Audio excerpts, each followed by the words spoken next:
Bago natin simulan ang kwento, please like and share the video at huwag na ding kalimutang mag-subscribe.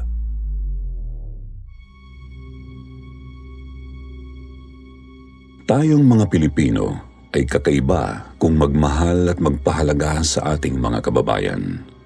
Naramdaman ko yan lalo na noong nakipagsapalaran ako sa ibang bansa. Nagdadamayan, nagtutulungan at talagang hindi kaiiwanan ng isang kababayan. Subalit paano kung ang kababayan na iyong pinagkakatiwalaan ay ang siya rin palang sasakmal sa iyo sa huli?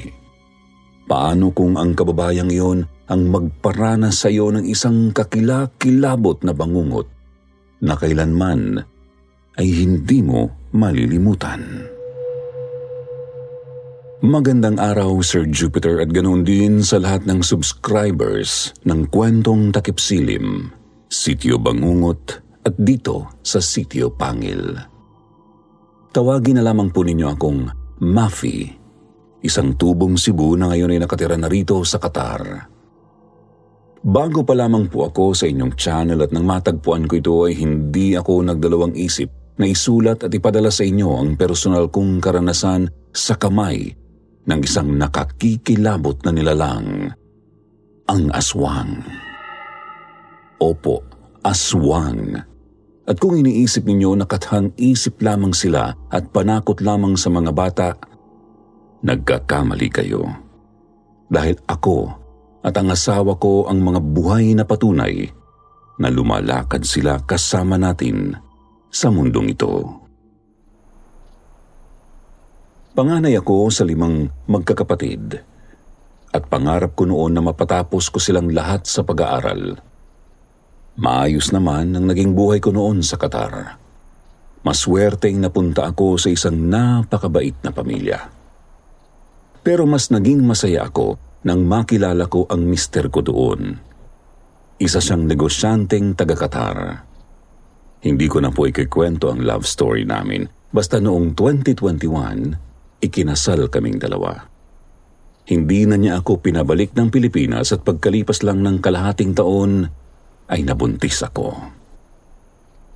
Naging masaya ang aming pagsasama, subalit dahil sanay ako sa mga pisikal na gawain ay nagsimula akong mainip sa bahay. Naisip ko noong magnegosyo. Naisip kong magbenta ng mga lutong ulam at pagkain sa mga kababayan natin doon. Hindi naman ako pinigilan ng mister ko at sa halip ay sinuportahan pa nga niya ako. Naging patok sa mga kababayan nating Pinoy ang mga itininda ko noon at dahil halal ang mga ibinebenta ko, nagustuhan rin yun ng ibang mga taga roon. Dahil doon ay dumami ang mga orders. Ngunit dahil din doon ay nagsimulang maging maselan ang aking pagbubuntis. 2 beses akong naisugod sa ospital kaya pinatigil na ako ng aking mister sa pagluluto. Dito na rin niya napagpasyahang kumuha ng kasambahay. Sinabihan niya akong huwag munang magkikilos ng sobra hanggang hindi pa ako nanganganak. Pumayag ako sa gusto niya lalo na at para rin naman iyon sa magiging anak namin.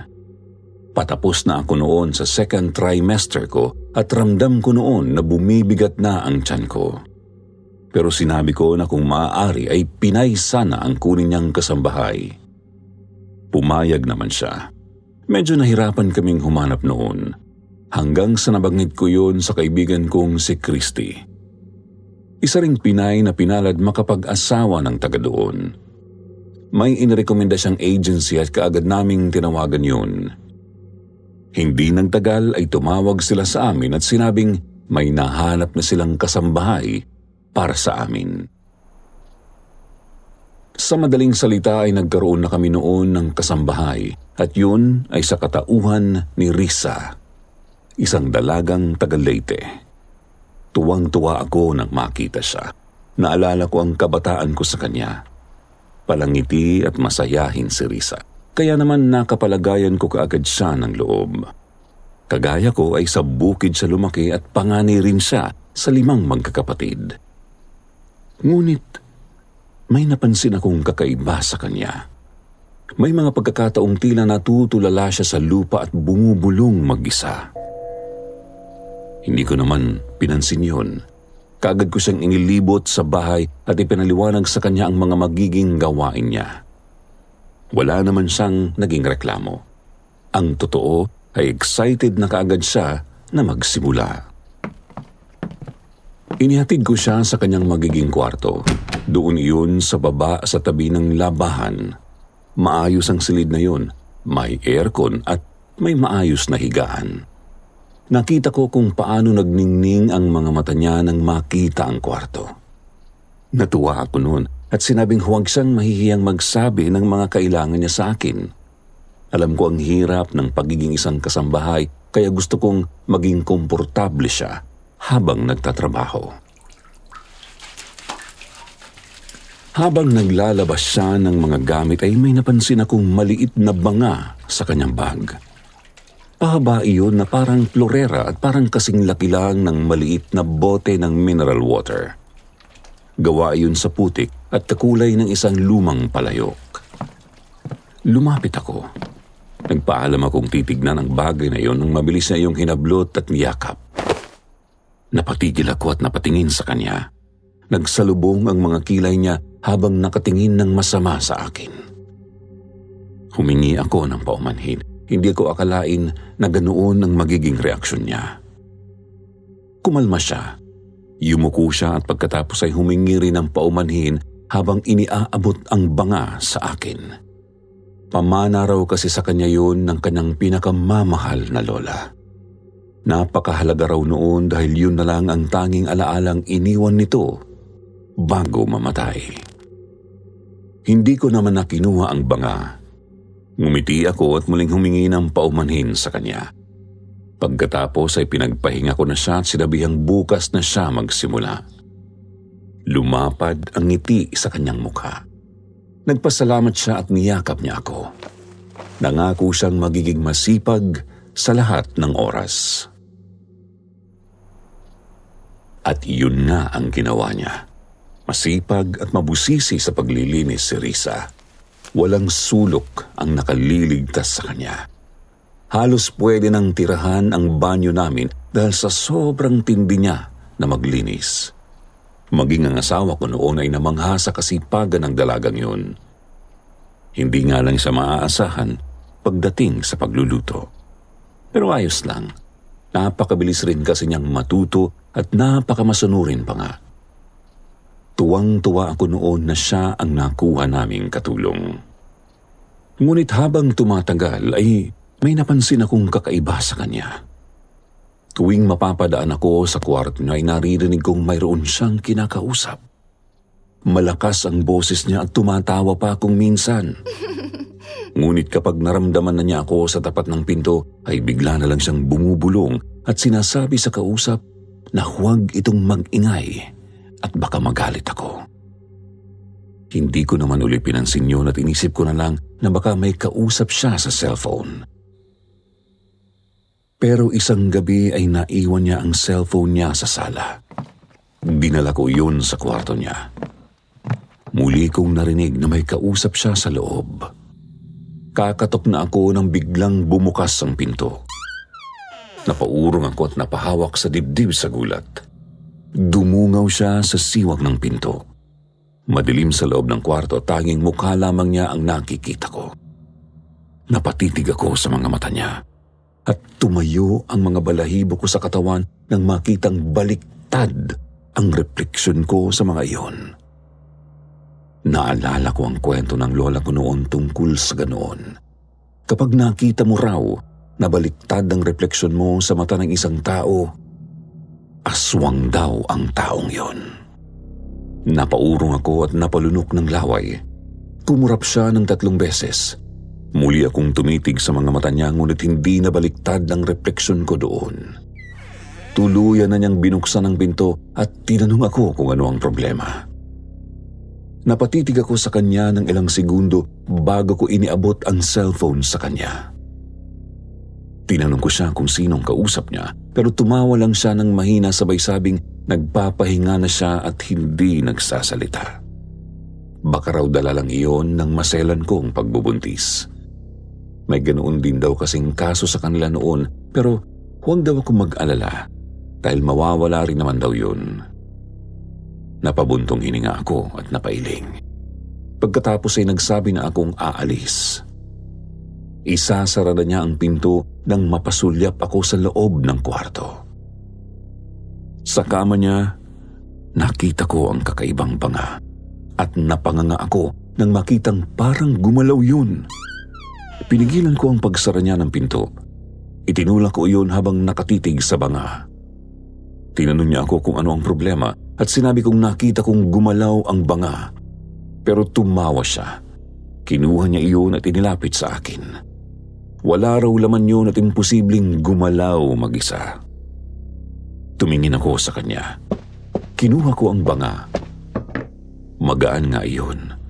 Aalugin ko na sana iyon nang bigla niya yung binawi sa akin. Humingi siya ng pasensya. Natatakot lang daw siya na mabasag ko yun. Binaliwala ko na lang yun at inisip na baka nga dala lang ng pagod ang mga nakikita ko.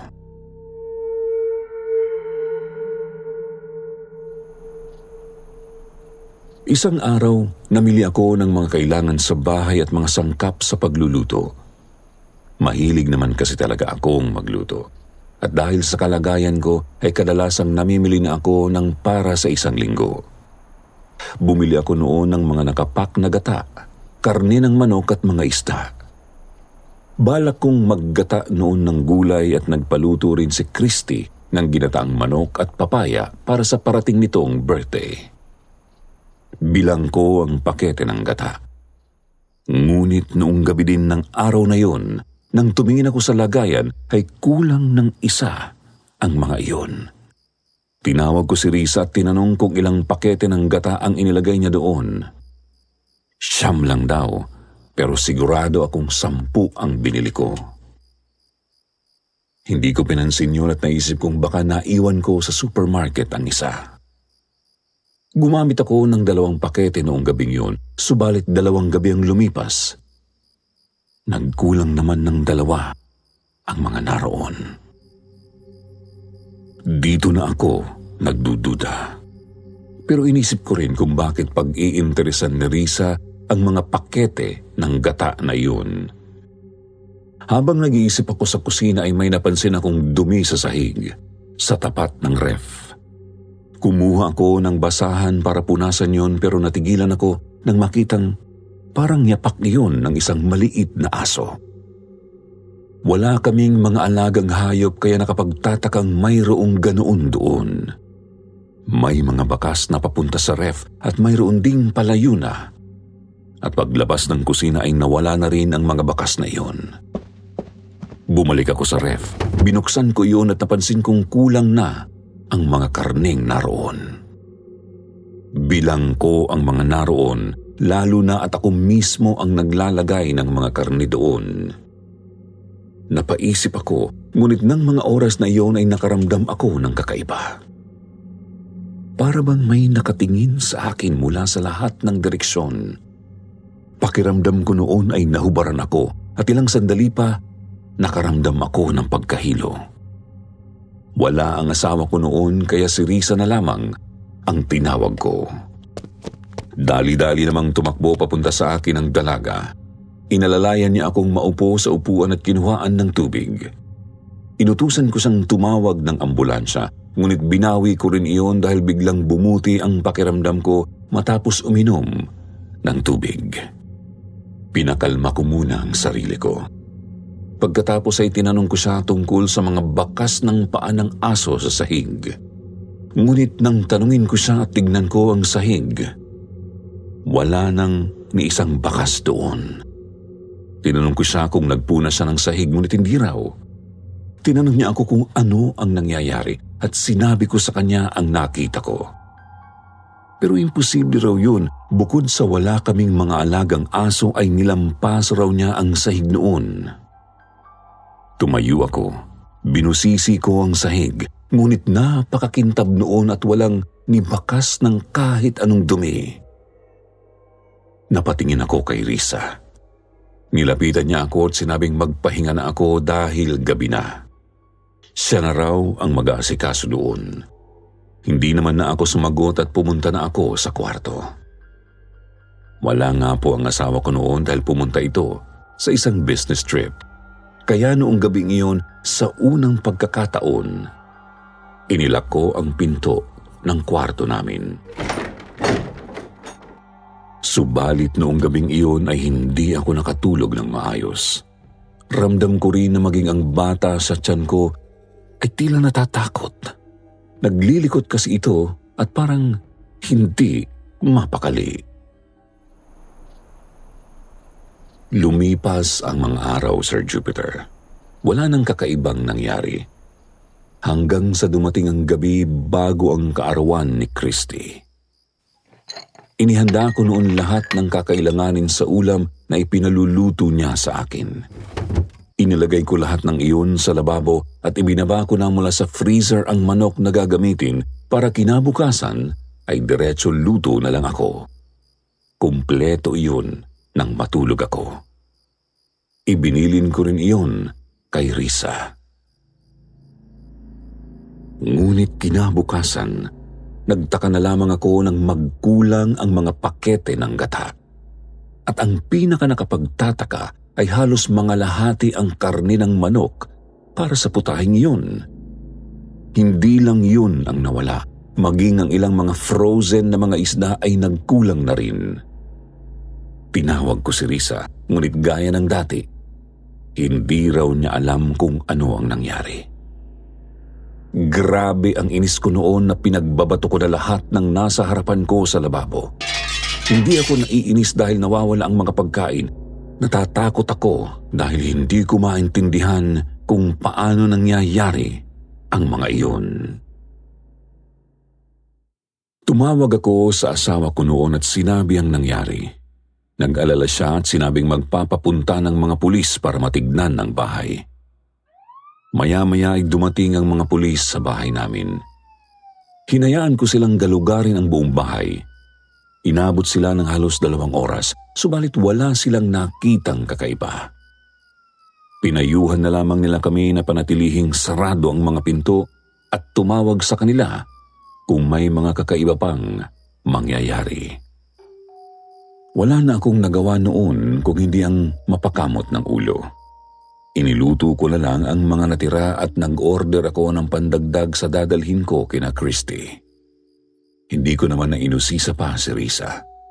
Tinanong ko siya kung gusto niyang sumama sa akin, ngunit tumanggi siya. Maglilinis na lamang daw siya at hahanapin kung saan napupunta ang mga nawawalang karne at gata. Hindi naman ako nang pumilit pa at kumilos na ako. Pagdating kina Christy ay naikwento ko kaagad ang mga nangyari. Maging siya ay nagulat. Sinabi niya na tingnan-tingnan ko raw si Risa dahil nagsimula lang daw lahat ng iyon nang dumating ang dalaga sa amin. Ayaw raw niya akong takutin pero parang may pinapakain daw na kung ano ang kasambahin namin. Tinanong ko siya kung ano yun dahil wala akong nakikitang hayop sa bahay. Tinitigan niya ako sa mata sabay sabing, baka sigbin ang alaga ni Risa. Paborito raw ng mga sigbin ang mga nyog at marahil dahil wala raw nyog, gata na lamang ang pinapainom nito sa alaga. Gusto kong tumawa noon, Sir Jupiter, pero naalala ko ang baliktad na refleksyon ko sa mga mata ni Risa. Ang mga gabing narinig ko siyang may kausap mag-isa at ang mga bakas ng paa sa kusina. Pamilyar din naman ako sa mga kwentong tungkol sa sigbin, pero hindi ko lubusang maisip noon aabot yun sa Qatar. Naging palamasid ako sa mga galaw ni Risa. Hindi ko yun pinahalata. Pero nang mga sumunod na araw ay wala akong napansing kakaiba sa kanya. Ang totoo pa nga niyan ay napabilib niya ako sa trabaho niya. Tumigil na rin ang pagkawala ng mga karne sa ref namin. Ngunit hirap na akong matulog noon tuwing gabi. Sumasakit ang tiyan ko at pakiramdam ko ay palaging may nakatayo sa tapat ng pinto ng kwarto namin. Isang gabi, habang pinipilit kong matulog ay nakarinig ako ng kaluskos sa labas ng kwarto. Parang may kung anong matulis ang kumiskis sa pinto mula sa labas. Hindi ko iyon pinansin. Ngunit naulit pa iyon ng ilang beses. Dahilan para magsimula akong matakot. Pero hindi ako tumayo noon. Nagtalokbong na lang ako ng kumot hanggang sa hindi ko namalayan na nakatulog na pala ako.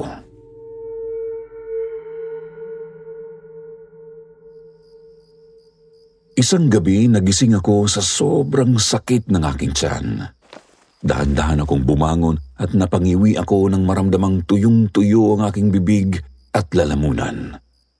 Napakainit rin ng aking pakiramdam na para akong napapaso.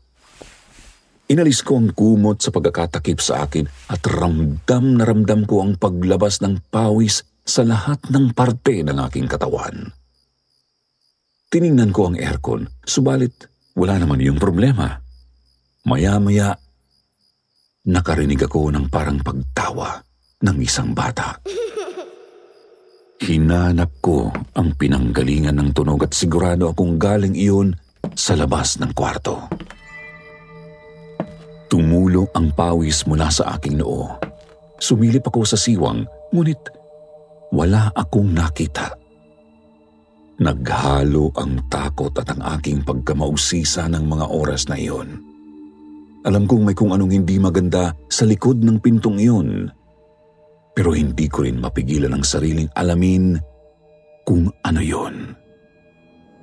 Dahan-dahan kong inikot ang doorknob. Pagkatapos ay mabilis ko iyong hinila. Natulala ako nang mabuksan ang pinto. Wala kasi akong nakitang kahit ano doon. Subalit, nakarinig ako ng mga yabag. Mabilis ang mga iyon at patungo sa hagdan. Tumingin ako doon ngunit wala akong nakita. Nangibabaw na ang takot sa akin noon. Nanginig ang aking katawan. Mabilis kong isinara ang pinto at tinawagan ko ang aking asawa. Sinabi ko sa kanya ang nangyari at ipinangako niyang uuwi siya bukas ng gabi. Hindi ko namalayan na lumipas ang gabing yun. Ni hindi man lang ako nakatulog noon kahit isang minuto. At kinabukasan ay kinailangan akong dalhin sa ospital.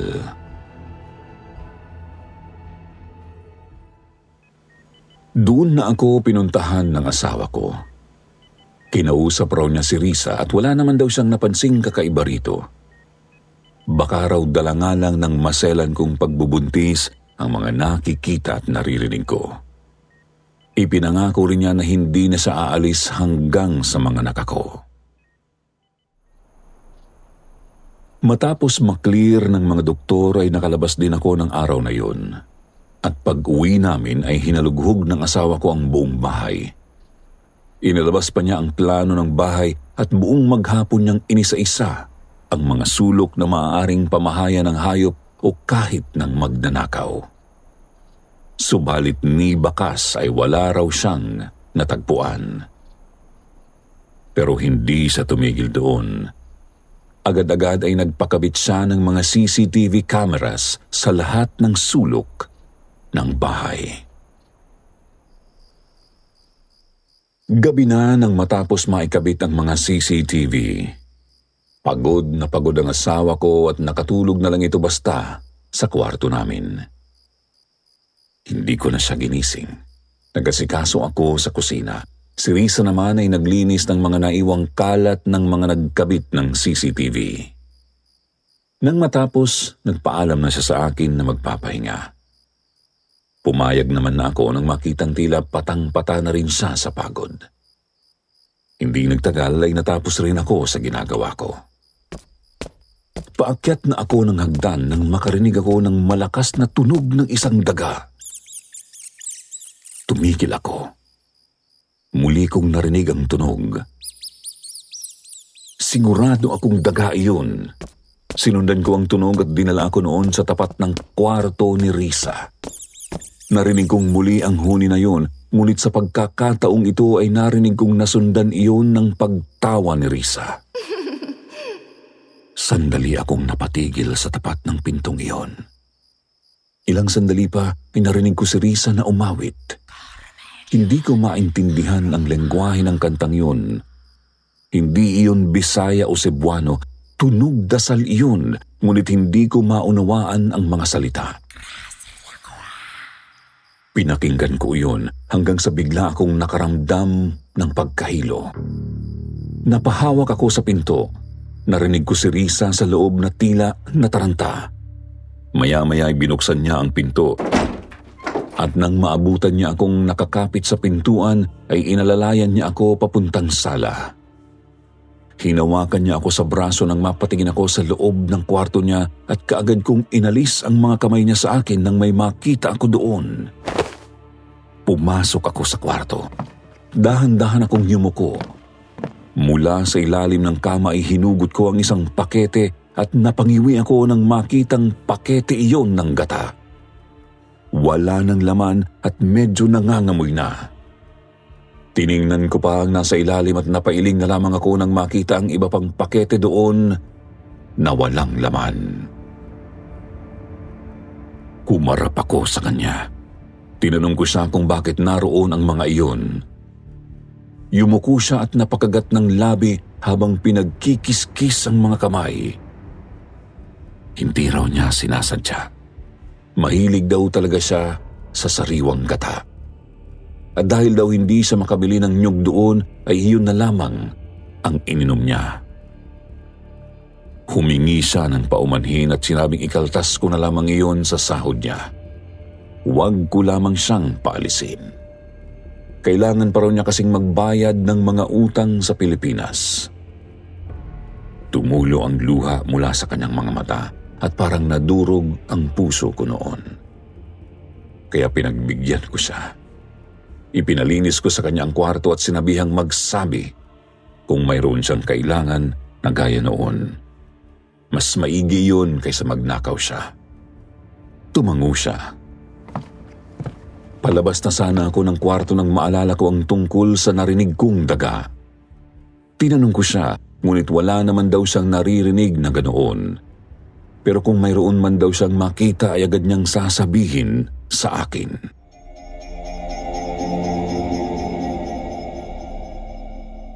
Kinabukasan ay ginising ako ng asawa ko. Antok pa ako noon at nakapikit pa ang mga mata ng bumangon. Ngunit nang marinig ko ang natatarantang boses ng aking asawa ay pilit kong idinilat ang aking mga mata at nakinig sa kanya.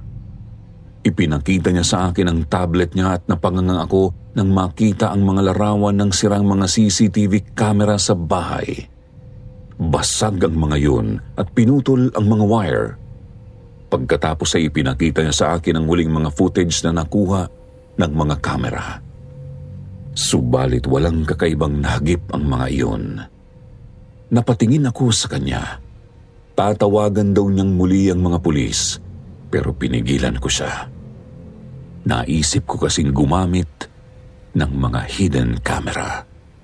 Sinabi ko na mas mainam na palihim kaming kumilos para hindi makapaghanda ang anuman o sino mang gumagawa noon sa amin. Sandali niya akong tinitigan. Pumayag siya pero sinabing palihim rin niyang i-report ang nangyari sa mga pulis. Sasabihan rin daw niya ang kaibigan niya doon na magmasid sa paligid namin nang hindi nakikita o napapansin ng iba. Kaagad na kumilos ang asawa ko. Si Risa naman ay kumatok sa kwarto. Nagtanong siya kung ano ang nangyari sa mga kamera. Sinabi namin hindi namin alam at inutusan na namin siyang maglinis sa baba. Pag-alis niya ay biglang sinabi ng asawa ko ang sinabi rin ni Christy na nagsimula lamang ang lahat ng kababalaghang iyon nang dumating si Risa sa amin. Ayaw kong paghinalaan ang kababayan ko, pero nagsimula na rin akong mag-isip ng kakaiba tungkol sa kanya. Sumunod ako sa asawa ko at naghanda ako ng agahan. Dito ko napag-isip-isip na ni minsan ay hindi ko pa nakasabay si Risa na kumain. At kung tutuusin, hindi ko pa siya nakitang kumain sa kusina. Dinadala niya sa kwarto ang pagkain niya at plato na lamang ang inilalabas. Nagsangag ako ng kanin at nang matapos ay tinawag ko siya at niyayang kumain. Nakita ko siyang tumingin sa pagkain. Napangiwi siya, ngunit napansin kong pinigilan niya iyon. Pagkatapos ay magalang siyang tumanggi. Hindi pa raw siya gutom, pero pinilit ko siya. Tumayo ako at marahan ko siyang itinulak palapit sa lamesa, ngunit bago ko pa siya mapaupo ay naduwal siya. Tinakpan niya ang kanyang bibig at tumakbo siya papuntang banyo. Narinig ko ang kanyang pagsuka. Mga ilang minuto rin siya doon at paglabas niya ay humingi siya ng paumanhin at pumunta na sa kanyang kwarto. Noong araw ding iyon ay umuwi ang asawa ko dala ang mga hidden camera na binili niya. Noong gabi na ay ikinabit namin ng palihim ang mga kamera sa mga sulok at mga halaman sa loob. Pagkatapos noon ay bumalik na kami sa kwarto. Patulog na sana kami nang makaramdam ako ng uhaw. Wala nang laman ang tubigan ko kaya naman napilitan akong bumaba para kumuha ng tubig. Habang nagsasalin ng tubig ay narinig kong muli ang huni ng daga. Napakalakas noon. Sinundan ko iyon. Dahan-dahan akong naglakad. Pinilit kong huwag gumawa ng kahit anong tunog at napailing ako nang dalhin akong muli ng tunog na iyon sa harapan ng kwarto ni Risa. Maingat kong inilapit ang tenga ko sa pinto at narinig ko si Risa na nagsalita at sinabing, "Mamaya ka na kumain, baka gising pa ang mga amo ko. Muntik na nga akong mahuli noong nakaraan." Walang sumagot, subalit narinig kong muli ang tunog ng daga mula sa loob ng kwarto. Parang nagagalit yun at sumisigaw. Maya-maya ay pinatigil na Risa ang kung anumang naroon sa pag-iingay. Pagkatapos, tumahimik ang paligid. Halos idikit ko na ang tenga ko sa pinto nang biglang may humampas doon mula sa loob. Napamura ako noon ng malakas pero mabilis akong tumakbo palayo doon. Hindi ko alam pero ng mga oras na yun ay bigla akong nabalot ng takot. Dali-dali akong umakyat. Sasabihin ko na sana sa asawa ko ang nangyari, ngunit tulog na siya. Inilak ko na lang ang pinto at maging ang mga bintana. Ngunit nang madaling araw na ay naalimpungatan ako. Nakarinig ako ng mga nagtatakbuhan sa ibaba. Subalit binaliwala ko na iyon. Kinabukasan rin naman ay makikita ko na kung ano ang ginagawa nila doon tuwing gabi.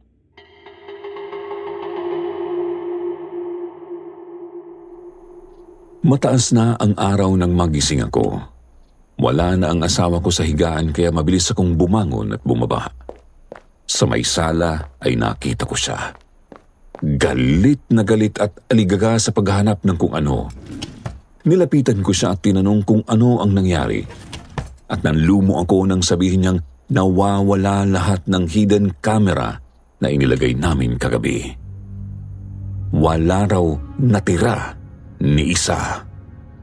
Imposible yun. Sa dami ng kamera na yun, imposibleng lahat yun ay nakuha. Isang tao lang ang pumasok sa isip ko noon. Hinanap ko si Risa. Tinawag ko ang pangalan niya pero hindi siya sumasagot. Pumunta ako sa kwarto niya. Kinatok ko yun at nang hindi niya yun buksan, pinakuha ko sa asawa ko ang master key. Pero bago pa siya makabalik sa akin, binuksan na ni Risa ang pinto. Pagkabukas din noon ay kaagad ko iyong itinulak. Binuksan ko ang ilaw at hinarap ko siya. Tinanong ko kung ano ang ginawa niya sa mga kamera. Sinabi niyang hindi niya alam ang sinasabi ko. Sinigawan ko siya at pinagbantaan na pauuwiin na kapag hindi siya umamin.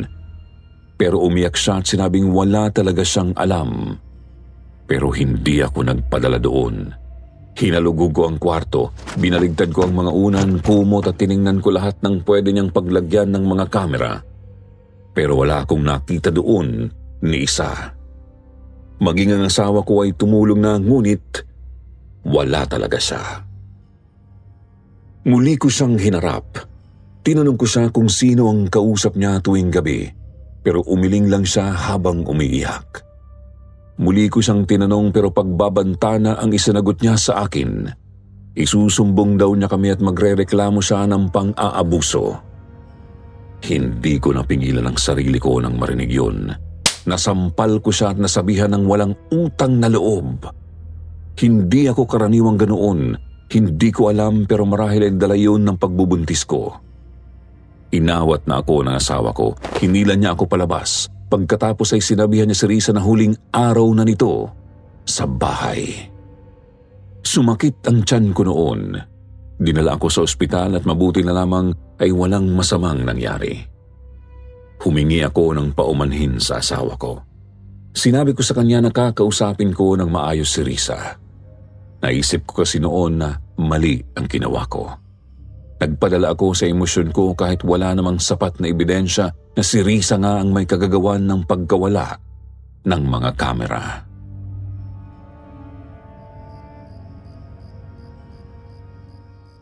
Gabi na nang makabalik kami ng bahay.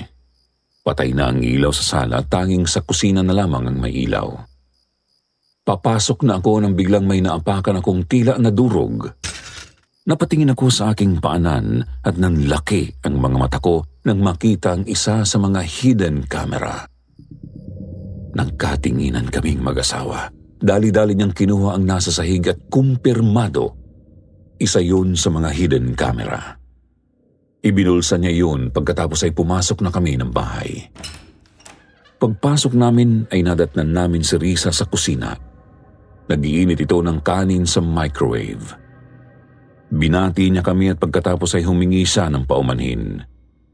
Lumapit ako sa kanya at pagkatapos ay humingi rin ako ng sorry sa pagkakasampal ko sa kanya. Ngunit sinabi ko rin na buo na ang pasya namin ng asawa ko na pauuwiin na lamang siya ng Pilipinas. Hindi naman na siya sumagot. Kinuha niya ang kanin na ininit at dinala iyon sa kanyang kwarto. Matapos yun ay niyaya na ako ng asawa ko sa itaas. Dali-dali niyang kinuha ang micro SD card sa hidden camera na yon at nakahinga kami ng maluwang nang makitang buo pa iyon. Isinalpak niya iyon sa card reader at binuksan ang laman sa laptop. Eksaktong yun ang camera na inilagay namin sa may kusina. Finorward namin ang video hanggang sa makita namin ang pagdating ni Risa doon. Mga 2:00 iyon ng madaling araw ayon sa oras na nakalagay sa video. Inilapag ni Risa ang mga nakuhang hidden camera sa lababo. Kumuha siya ng maliit na garbage bag at inilagay ang mga iyon doon. Pagkatapos mula sa kanyang likuran ay inilabas niya ang maliit niyang banga. Inilapit niya iyon sa kanyang bibig at tila mayroon siyang ibinulong doon. Maya-maya pa, lumabas mula doon ang isang itim na hayop. Kasing laki iyon ng bubuwit, pero parang isang kangaroo ang tintig nito. Muli kaming nagkatinginan ng asawa ko. Tinanong niya ako kung may ganoong hayop ba sa Pilipinas, pero malakas kong iniling ang ulo ko. Muli naming ibinaling ang aming mga mata sa monitor. Inilapag ni Risa ang hayop sa lababo at parang mabait na aso lamang itong tumayo doon. Kumuha si Risa ng nagyayelong karne sa ref. Binasa niya iyon ng sapat para lang matanggal iyon sa lagayan. Pagkatapos ay inilapag niya iyon sa sahig. Kitang-kita namin at tumalon ang maliit na hayop mula sa lababo. At namilog ang mga mata namin at napanganganang makitang unti-unting lumaki ang hayop na yun hanggang sa maging kasing laki ng aso. Umiilaw ang mga mata nito. Nagtatalasa ng mga pangil. Mahaba ang buntot at maging ang mga tenga nito. Sigurado ako isa iyong sigbin. At kung may sigbin si Risa, ibig sabihin malamang na isa siyang aswang. Napasandal ako sa upuan at pakiramdam ko ay naubos ang enerhiya ko sa katawan. Nang maubos ang karne ay muling kumuha si Risa sa ref at pinakain yun sa halimaw niyang alaga. Biglang napatingin sa kamera ang halimaw. Umungol ito at doon na nakita ni Risa ang kamerang iyon. Kinuha niya iyon at naputol na ang recording. Malalim ang hinga na tumingin sa akin ang aking asawa. Nanlalaki ang mga mata niya at nanginginig ang mga kamay na nagtanong. Ano raw ang gagawin namin? Kailangan na raw naming paalisin si Risa sa lalong madaling panahon. Sinabi kong magsumbong na siya sa mga pulis. Tumango siya, ngunit hindi niya makita ang cellphone niya. Maging ang akin ay wala doon. Naalala kong inilapag ko iyon sa upuan sa sasakyan. Pumunta sa may aparador ang asawa ko. Kinuha niya ang baseball bat na naroon. Sinabihan niya akong huwag lalabas. Kukunin lang daw niya ang cellphone namin at tatawag na siya ng mga pulis. Mabilis siyang bumaba, ngunit hindi pa nagtagal ay nakarinig ako ng malalakas na kalabog mula sa ibaba. Kinutuban ako ng masama. Dali-dali akong tumakbo at sa ibaba ng hagdan, nakita ko ang aking asawa na nakaupo, nanginginig at duguan ng kaliwang braso. Napasigaw ako, dali-dali akong bumaba para tulungan siya nang sumigaw siya na huwag akong bababa. Pagkatapos ay itinuro niya ang hintuturo sa may kusina. Napatingin ako doon at sumikip ang dibdib ko nang makitang naroon ang sigbin na nakita namin sa CCTV footage. Naglalaway ito at tila tumulis ang mga balahibo. Umungal ito ng malakas at pagkatapos ay umalingaw-ngaw sa bahay ang malakas na halakhak ni Risa. Subalit hindi namin siya makita kahit saan. Dahan-dahang naglakad ang sigbin papalapit sa amin. Kumapit ang asawa ko sa hawakan ng hagdan at humarang siya sa akin. Lumundag ang halimaw, nakangangaiyon at handa ng mangagat nang mahampas ito ng asawa ko ng baseball bat. Umuungol na tumilapon ang sigbin. Kinuha naman ng asawa ko ang aking kamay at tinilan niya ako para tumakbo palabas ng bahay. Subalit, hindi pa kami nakakalayo ay tumalon sa likuran niya ang sigbin. Nabitawan niya ako, napahiga siya at nakipagbuno sa halimaw. Tutulong sana ako nang mapansin ko ang isang kakaibang nilalang sa tapat ng pinto palabas. Nakatuwad doon si Risa. Kita ko ang kanyang ulo sa pagitan ng kanyang mga hita. Pulang-pula ang kanyang mga mata. Unti-unting naging itim ang kanyang balat. Humaba at gumulo ang kanyang buhok at sa isang iglap ay napunta siya sa aking harapan. Nakangisi, labas ang naghahaba ang mga pangil habang tumutulo ang malapot niyang laway. Napatili ako sa kilabot. Napatakbo ako. Ang totoo ng mga oras na yun ay hindi ko na alam ang aking gagawin. Hindi ko lubos maisip na nangyayari ang lahat ng iyon. Habang tumatakbo ay nakaramdam ako ng mahapdi sa aking likuran bandang batok. Inabot ko yon ng aking kamay at lalo akong nanghilakbot nang makitang may dugo ako doon. Napunta ako sa kusina. Kumuha ako ng kutsilyo. Humarap ako at nakita ko si Risa na kapapasok lang din ng kusina. Nakangisi ito at dinidilaan ang dugoang kuko. Pinilit kong pakalmahin ang aking sarili kahit nangangatog na ang aking buong katawan. May kung anong nagsasabi sa akin na hindi ako makakaligtas mula sa tagpong iyon. Pero nilabanan ko yun. Hindi ako pwedeng mamatay para sa bata na nasa sinapupunan ko. Itinutok ko ang kutsilyo kay Risa. Tumawa siya ng malakas at sinabing walang magagawa iyon sa kanya. Wala naman daw talaga siyang balak na makapanakit. Gusto lamang niyang magtrabaho at magkaroon ng pagkain ang alaga niyang si Tamok. Pero dahil ginigipit ko raw siya ay wala na siyang magagawa kung hindi ang angkinin ang bahay namin ng sapilitan. Humakbang siya palapit sa akin. Sumigaw ako na huwag siyang lalapit ngunit ngumiti lang siya at umiling. Ibinato ko sa kanya ang hawak kong kutsilyo. Ngunit hindi yun tumama. Kumuha ako ng isa pa. Ibinato muli iyon. Sapul siya sa may dibdib. Subalit nahulog lang iyon sa sahig na parang walang nangyari. Umalingaw-ngaw ang tawa niya sa buong kusina sabay sabing, "Pasensya na ma'am. Wala na itong urungan. Paalam." Lumusob siya sa akin pero hindi pa ako handang sumuko. Itinulak ko ang lamesa papunta sa kanya. Tumakbo ako sa kabilang parte ng kusina. Nakita ko ang garapon ng asin. Mabilis ko yung binuksan at isinaboy ko yun sa hangin. Eksaktong nakatalon na pala siya papunta sa akin noon. Sapul ang mukha niya ng asin. Bumagsak siya sa sahig habang namimilipit at umuusok. Napaurong ako palayo sa kanya. Dahan-dahan siyang tumayo. Nagsisisigaw siya at pinagmumura ako. Ngayon daw ay hindi na niya ako pagbibigyan. Lalasapin daw niya bawat patak ng aking dugo habang naghihingalo ako at nagmamakaawa sa kanya. Tumayo siya at sa paningin ko ay parang lumaki siya. Nakatingala na ako noon sa kanya nang tawagin niya ang alagang halimaw. Mabilis itong dumating sa kusina. Duguan ang nguso at mga paa nito sa harapan. Naisip ko ang aking asawa. Sumigaw ako. Pinagbantaan ko sila na magbabayad sa oras na may mangyari sa asawa ko. Pero muli ay tinawanan lang ako ni Risa. Umalulong ang alaga niya at ibinuka nito ang bibig na parang naghahanda na sa pagsalakay. Napalunok ako. Gusto nang tumulo ng mga luha ko noon pero ayaw kong makita ni Risa na pinanghihinaan ako ng loob. Palusob na sila nang muli kong isinaboy ang natitirang asin na hawak ko. Sa pool silang dalawa. Mabilis akong kumilos. Mula sa tokador na malapit sa akin ay kinuha ko ang pakete ng 2 kilong asin. Binuksan ko yun at walang tigil na pinagbabato iyon sa kanila. Halos mangisay ang sigbin sa sakit. Maya-maya pa ay tumakbo na ito palabas ng kusina.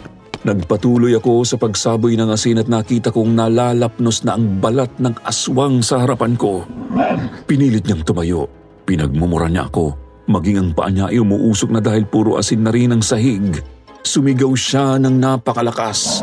Napakalakas noon na hindi ko napigilang takpan ng tenga ko.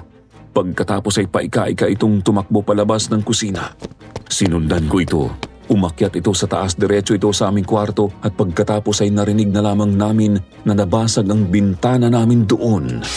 At mula sa bintana ay nakita ko si Risa na bumalik sa normal na anyo.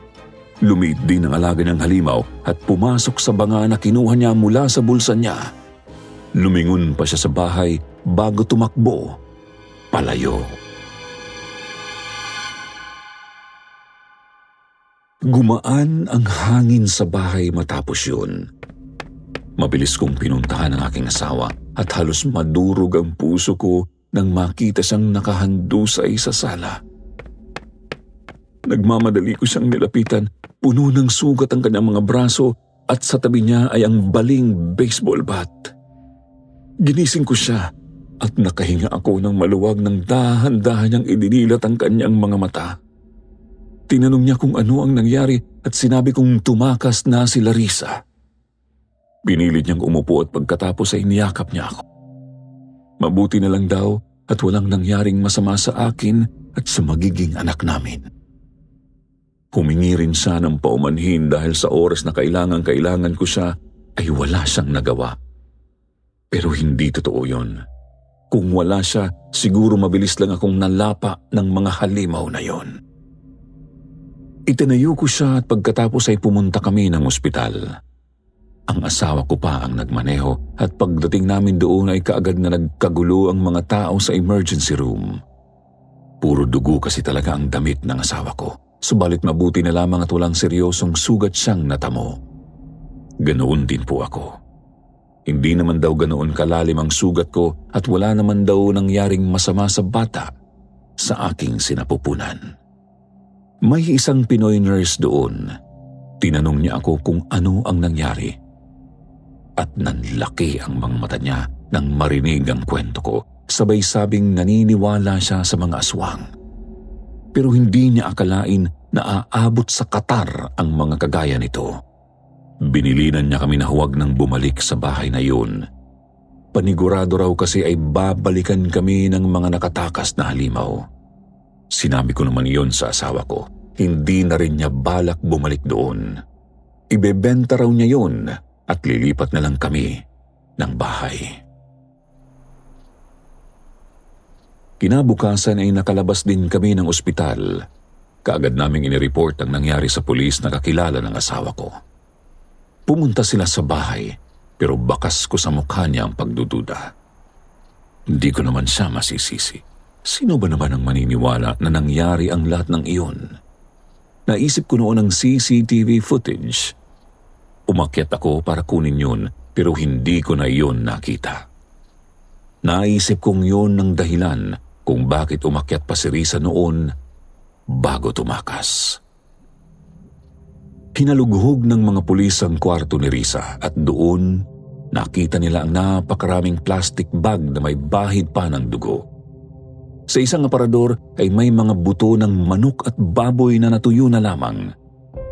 May nakita ring libritong itim sa bag nito. Kinuha iyon ng mga pulis. Hindi ko alam kung ano ang ginawa nila doon, pero masaya ako na kinuha nila iyon. Nakuha nila ang passport at iba pang mga ID ni Risa at dinala ang mga iyon. At dahil sa bukas na bintana sa bahay, ay sa isang hotel muna kami tumuloy ng asawa ko. Makalipas ang ilang araw ay napag-alaman namin mula sa mga pulis na peke ang mga papeles ni Risa. Kaya naman tinawagan namin ang agency na pinagkuhaan namin sa kanya. Ngunit sa hindi malamang dahilan, hindi namin ito makontak. Tinawagan ko si Christy na siyang nagrekomenda sa akin doon, ngunit maging ang kaibigan daw ng asawa niya na nagrekomenda noon, hindi na matawagan.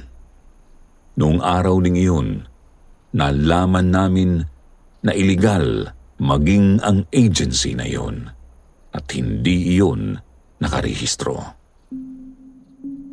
Gusto talaga ng asawa ko na mahuli si Risa, kaya naman sunod naming nilapitan ay ang ating embahada. Nangako ang mga ito na tutulong, pero lumipas na lang ang mga araw at buwan. Wala na kaming nabalitaan mula sa kanila. Lumipas ang ilang buwan at nanganak ako. Nakakuha na rin kami noon ng bagong bahay. Nang malaman ng nanay ko ang nangyari ay sinabihan niya ang asawa ko na mag-alaga ng aso at pusa. Magaling daw ang mga ito na bantay, lalo na laban sa mga kampon ng kasamaan. Yun nga ang ginawa ng asawa ko. Kumuha siya ng 2 aso at 1 pusa. Noong unang linggo ng baby namin ay walang humpay sa pagtahol ang mga aso sa gabi. Nakatingin sila sa puno sa labas ng bahay. Ang pusa naman namin noon ay madalas na nakaupo sa may pintuan na parang may hinihintay na pumasok doon. Pero bukod doon, wala naman nang nangyaring kakaiba. Hanggang ngayon ay napag-uusapan pa rin namin ng asawa ko ang nangyaring yun. Isa rin yun sa mga dahilan kung bakit alangan na alangan siyang dumalaw sa amin sa Cebu. Ayaw na raw niyang makaranas ng ganoon, lalo na at buntis na ulit ako sa pangalawang anak namin.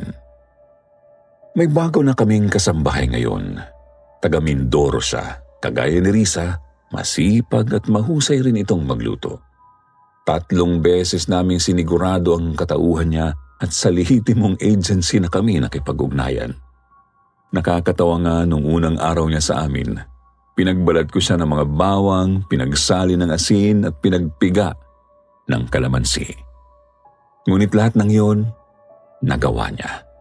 Naikwento ko sa kanya si Risa at maging siya ay hindi makapaniwala na nakaabot doon ang aswang na iyon. Ang totoo, itinuring ko na lamang na isang masamang panaginip ang nangyaring iyon.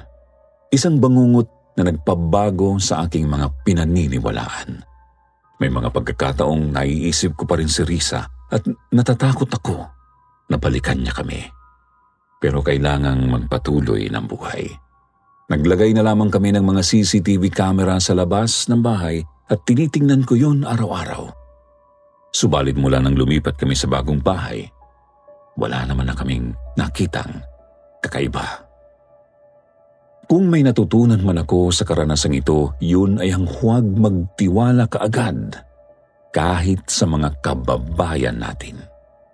Isipin natin na galing tayo sa iba't ibang lugar at sa bawat lugar sa bansa natin, may mga kababalaghan at kwentong aswang. Hindi natin alam na baka ang kaharap natin ay siya mismong laman na ng mga kwentong iyon. Totoo ang mga aswang at nariyan lang sila sa tabi-tabi. Hindi pa rin nakikita si Risa, kaya mag-ingat pa tayong lahat dahil hindi natin alam kung kailan ulit sila sasalakay ng kanyang alagang halimaw.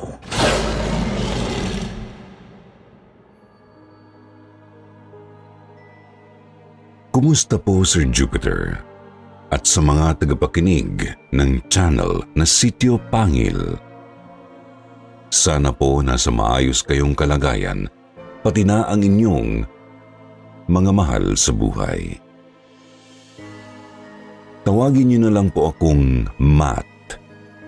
21 anyos sa taga rito, sa gitna ng Davao City. Ang ibabahagi ko naman po ay hindi tungkol sa akin, kundi sa akin pong lolo na itago na lang natin sa pangalang Victor. Si Lolo Victor po ay isang medyo masungit na matanda, Sir Jupiter. Pero ramdam ko namang mahal na mahal niya kami. Sadyang tahimik lang talaga, tapos mas gustong mapag-isa.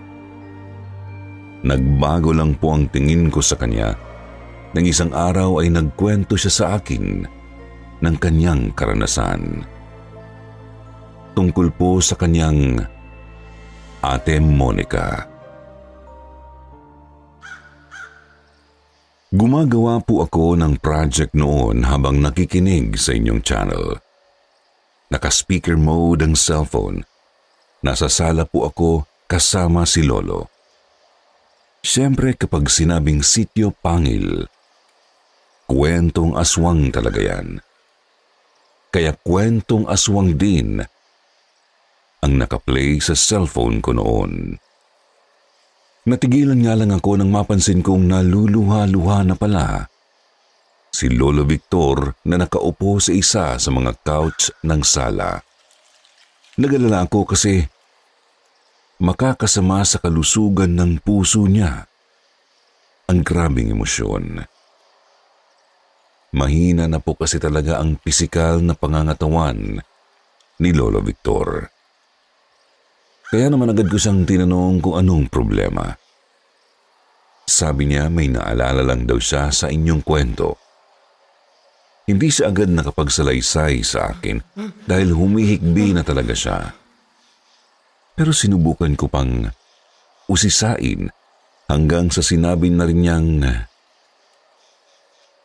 naaalala ko ang mahal kong kapatid, si Ate Monica. Ang iyong Lola Monica. Nawala siya noong binatilyo pa lang ako. Kinuha ng aswang.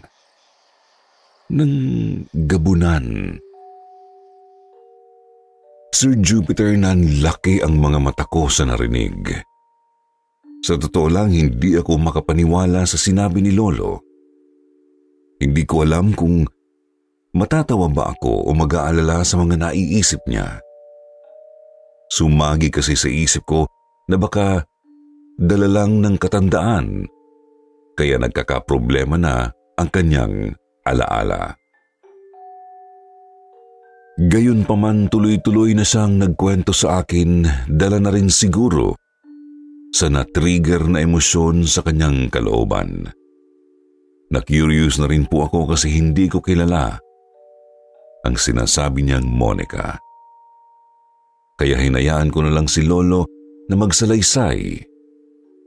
Pinatay ko ang cellphone at nakinig sa lolo ko. Narito po ang kanyang sinalaysay.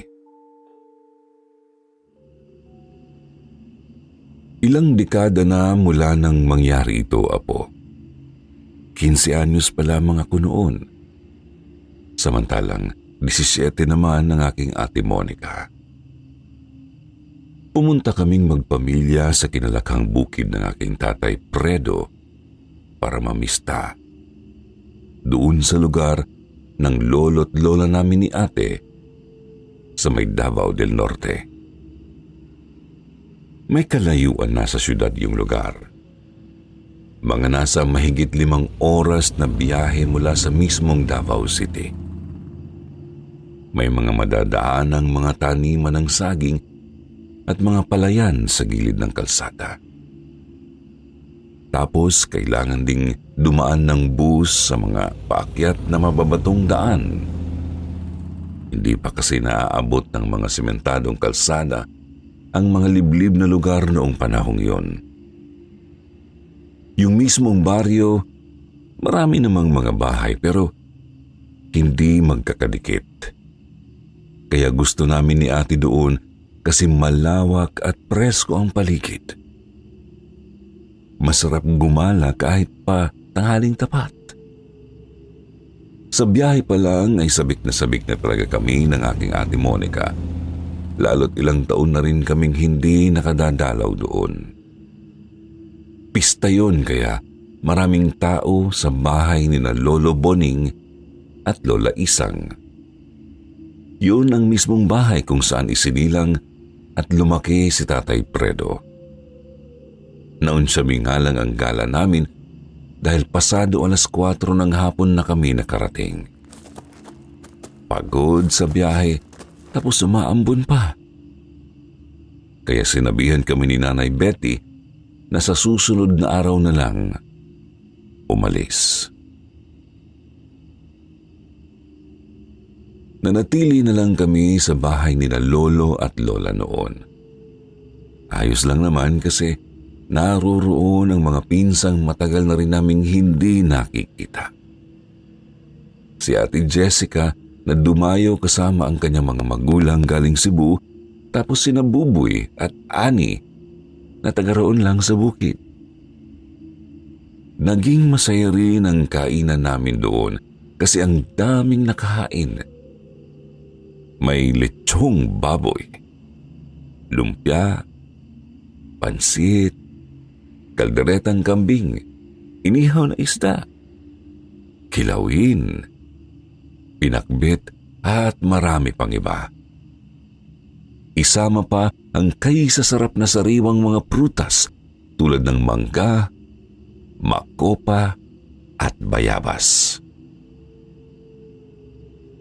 Maraming mga bisita pagdating namin. Maraming mga kamag-anak na dumayo katulad namin. At marami ring mga kakilala ni na Lolo at Lola na galing lang sa mga karating barangay. Ang ipinagtaka ko lang, halos mga lahati na agad ang dami ng mga tao roon nang sumapit ang 5:30. Nang tuluyan ng gumabi ay halos magkakamag-anak na lang ang natira. At nang lumagpas ang 7:00, tanging sina tatay na lang ang natira.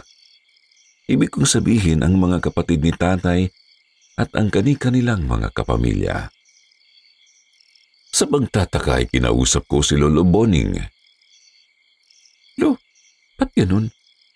Ang aga naman po yatang nagsiuwian ng mga bisita nyo. Marami pa namang pagkain. Di ba kapag pista karaniwan ng inaabot ng gabi ang kainan at inuman? Yung iba pa nga inuumaga na talaga eh. Huwag mo nang isipin masyado yun, Victor. Sabihin na lang nating ayaw lang nilang gabihin sa daan. Alam mo na, nag-iingat lang para iwas disgrasya. Napatango na lang ako sa sinabi ni Lolo Boning. Tama naman kasi, mahirap nga namang gabihin ng husto sa daan. At baka may makasalubong pa silang masasamang loob o mabangis na hayop. Hindi nga lang ako mapakali dahil ramdam kong may iniiwasang sabihin si Lolo. Matapos maghapunan at makapagligpit, agad na rin kaming naghanda para matulog.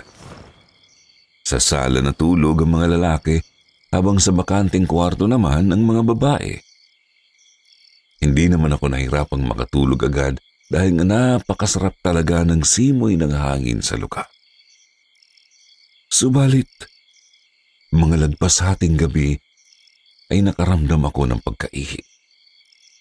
Mabilis ngunit tahimik akong bumangon. Lalabas na sana ako nang biglang matumba ang walis tingting sa likod ng pinto. Inayos ko naman ito pero natigilan ako ulit nang may mapansing may itak palang nakasabit doon. Nagtaka ako kasi bakit naroroon yun at wala sa kusina. Nang maramdaman ko ulit ang ihi ko ay lumabas na ako sa pinto ng sala. Ilang metro pa mula sa likod bahay ang banyo, kaya doon na lang ako pumwesto sa may puno ng aratilis. Habang umiihi ay nagpalinga-linga ako sa madilim na paligid. Gasuklay lang ang buwan, kaya hindi ito masyadong maliwanag. Gayunpaman tanaw ko pa rin ang anino ng mga nagsasayawang sanga ng puno sa may di kalayuan. Napakalamig din ng hangin, kaya hindi ko napigilang panayuan ng balahibo. Nang matapos ay agad kong inayos ang pantalon ko. Maglalakad na sana ako pabalik nang may mapansin ako sa may bintana ng kwarto. Ito yung kwarto kung saan natutulog ang mga babae. Kasama na sina Nanay at Ate Monica. Hindi ko maaninag ng maayos dahil nga madilim. Idagdag pang lampara lang ang nakasindi sa loob ng kwarto at may makakapal na mga kurtina ang bintana. Subalit kitang-kita kong may kung sinong nakatayo roon. Isang taong sumisilip sa bandang gilid ng bintana. Sino yan? Pakayag ko.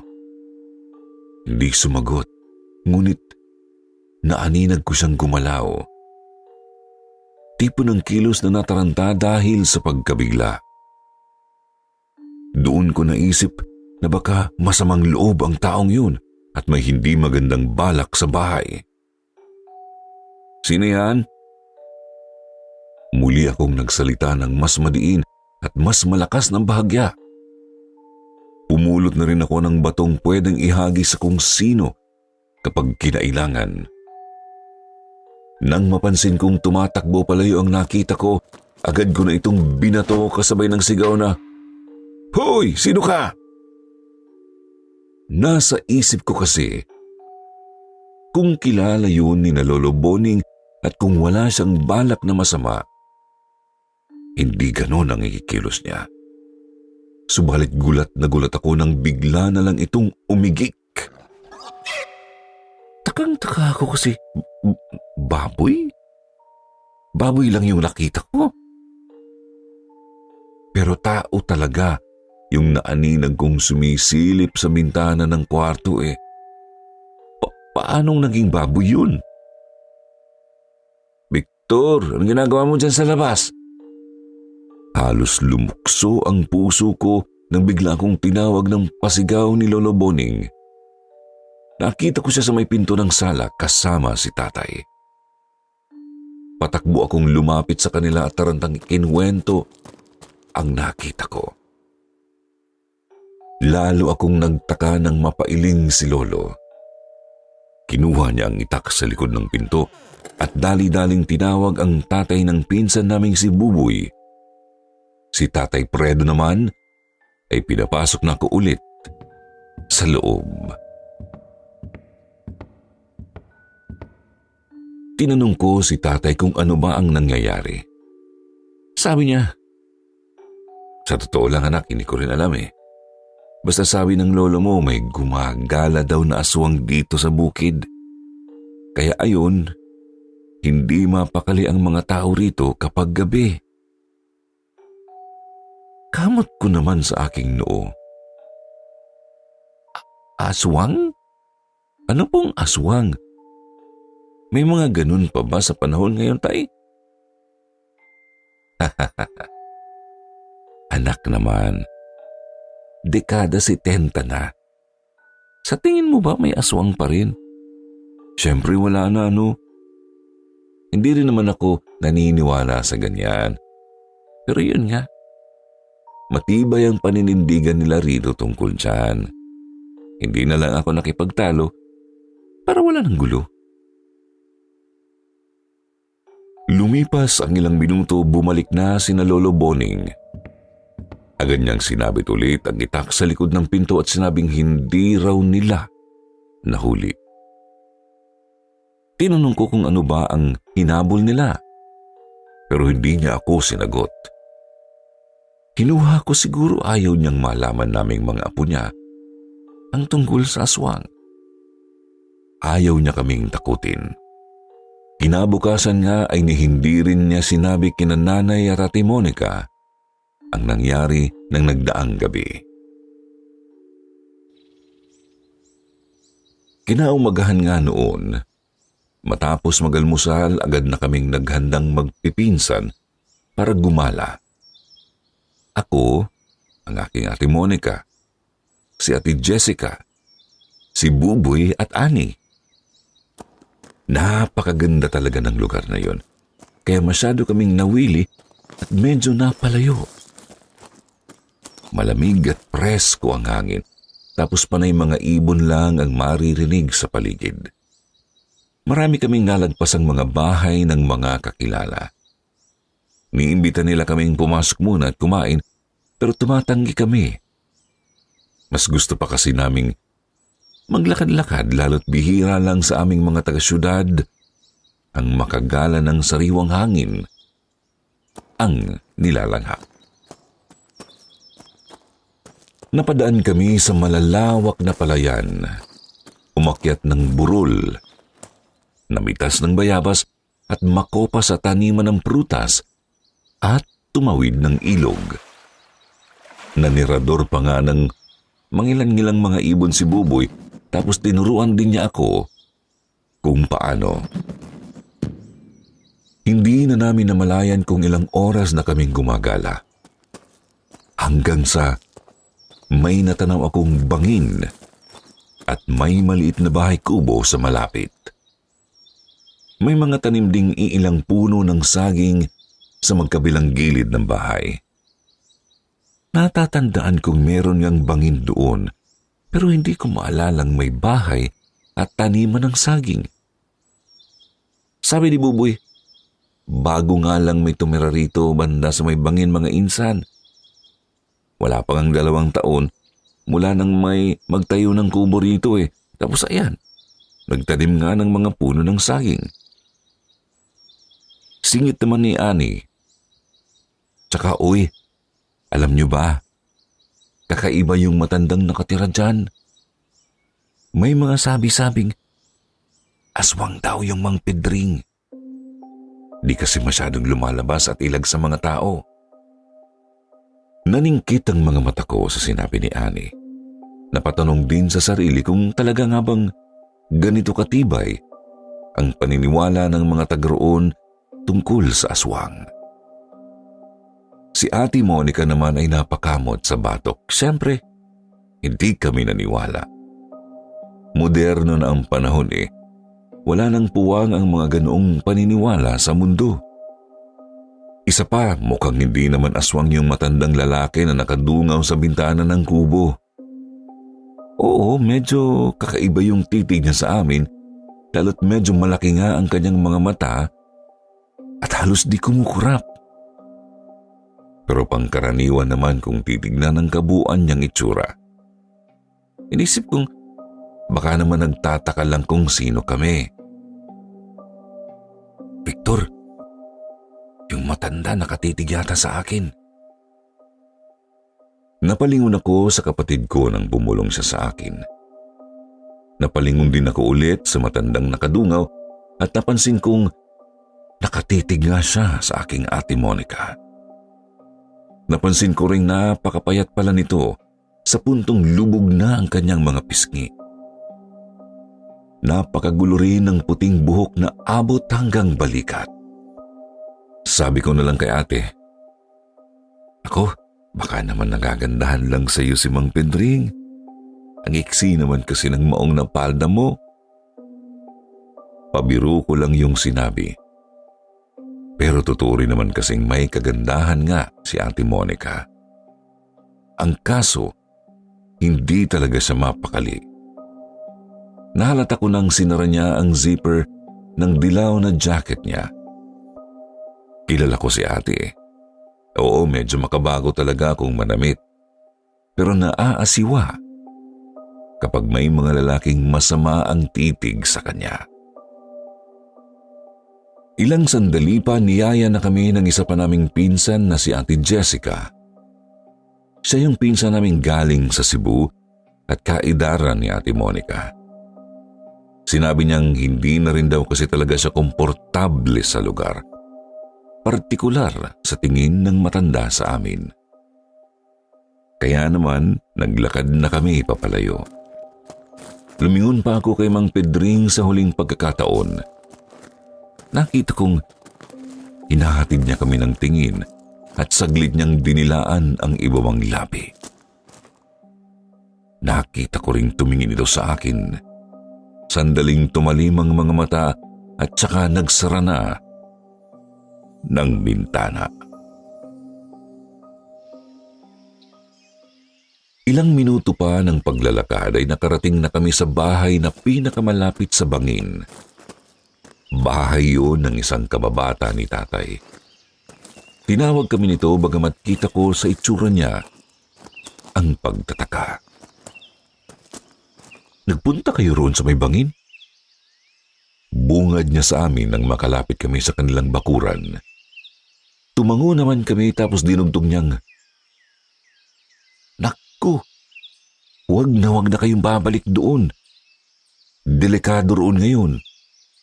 Wala pang ebidensya, pero malakas ang hinala naming aswang ang nakatira roon." Nagkatinginan kami ni Ate Monica at Ate Jessica. Hindi kami sumagot dahil alam naming masisermonan lang kami kung sasabihin naming hindi totoo ang mga aswang. Sina Buboy at Ani nga lang ay sumigunda at sinabing aswang nga talaga ang kakaibang matanda. Hinihila-hila pa nga ni Buboy ang goma ng kanyang tirador. Yabang niya titiradorin daw talaga yung matanda kapag napatunayang aswang nga talaga ito. Gayunpaman, dahil hindi na gusto ni Ate Monica ang tinatakbo ng usapan, nagsabi na siyang umuwi na kami.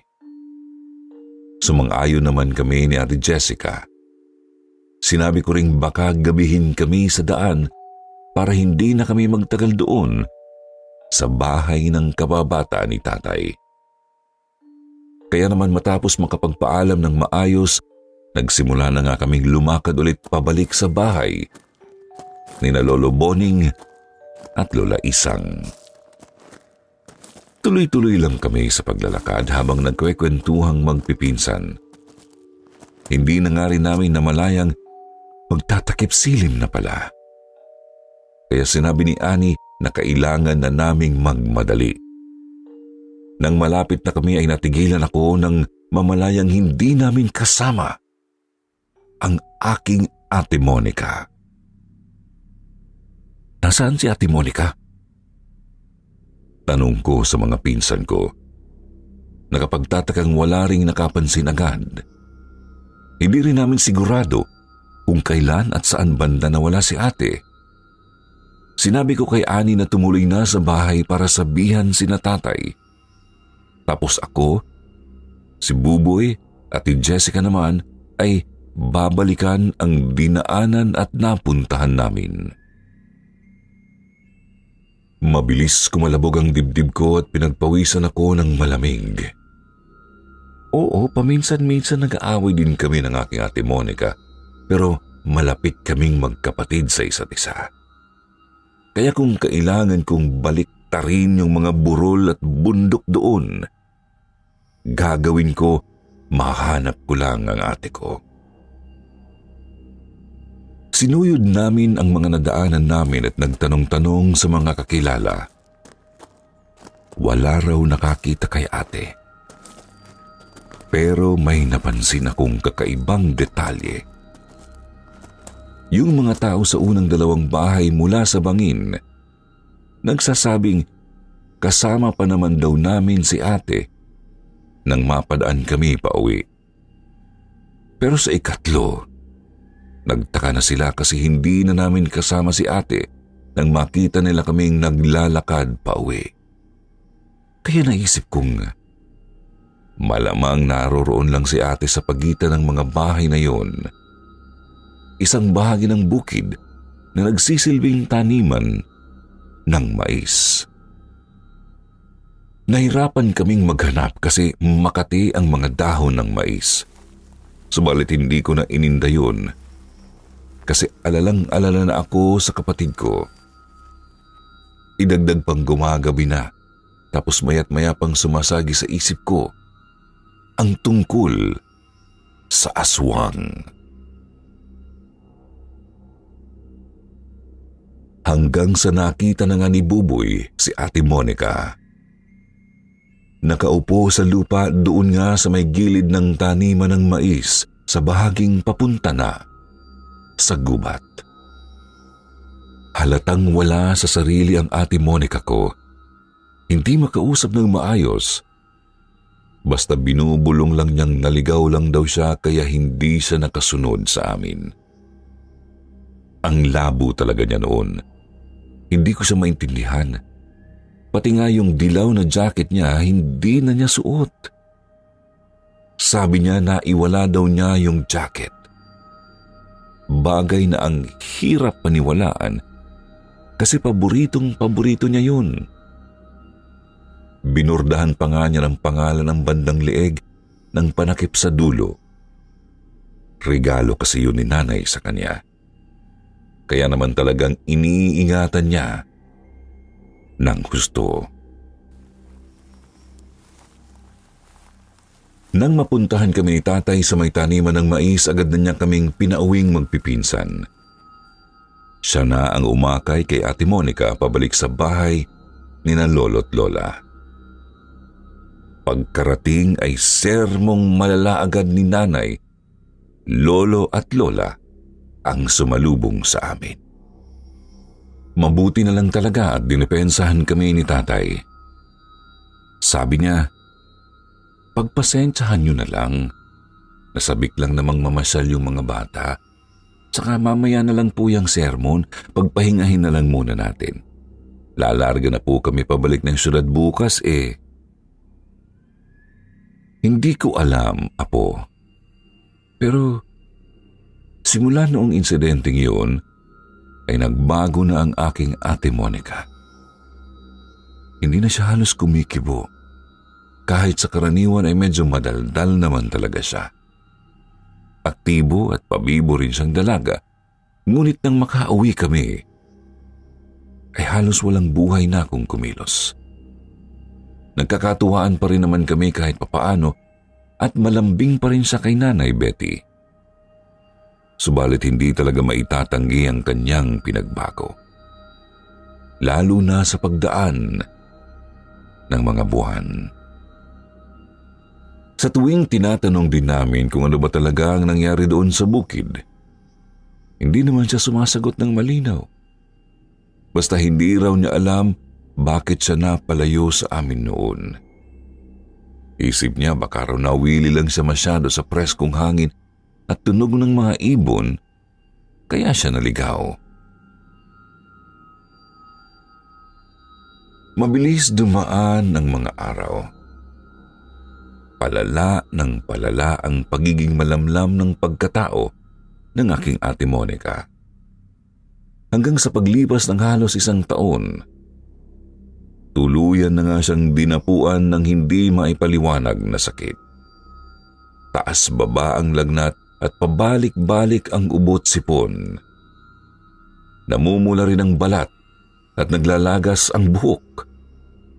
Dinala namin siya sa doktor pero hindi naman matukoy-tukoy ng mga dalubhasa ang kanyang karamdaman. Halos wala na rin siyang ganang kumilos sa bahay at ayaw na rin pumasok sa eskwela. Madalas tuwid lang siyang nakahiga sa kanyang kwarto at nakatulala sa kisame. Bagamat hindi naman siya tulog, nakadilat pa nga eh. Hindi nga lang talaga siya nagsasalita kapag kinakausap namin ni nanay at tatay. Kahit kapag bumabangon siya para kumain o magbanyo, ay hindi rin kami kinikibo. Nang magpipista na naman kina Lolo Boning at Lolo Isang, binalak ulit ni tatay na dumalaw. Pero hindi pa sigurado. Kasi hindi naman pwedeng isama sa bukid o iwan sa bahay namin si Ate Monica. Yun nga lang, 2 linggo bago ang pista sa bukid, biglang naglaho si Ate Monica. Nasaan si Ate Monica? Apo, hindi namin alam saan siya pumunta. Basta lumabas siya ng bahay at hindi ako kinibo nang tinanong ko kung saan siya pupunta. Nasabon pa nga ako ni tatay. Bakit daw hindi ko pinigilan? Lalo't alam naman naming iba ang takbo ng isip ni ate ng mga panahong iyon. Nasabunutan ko na lang ang aking sarili dahil alam kong tama naman si Tatay Fredo.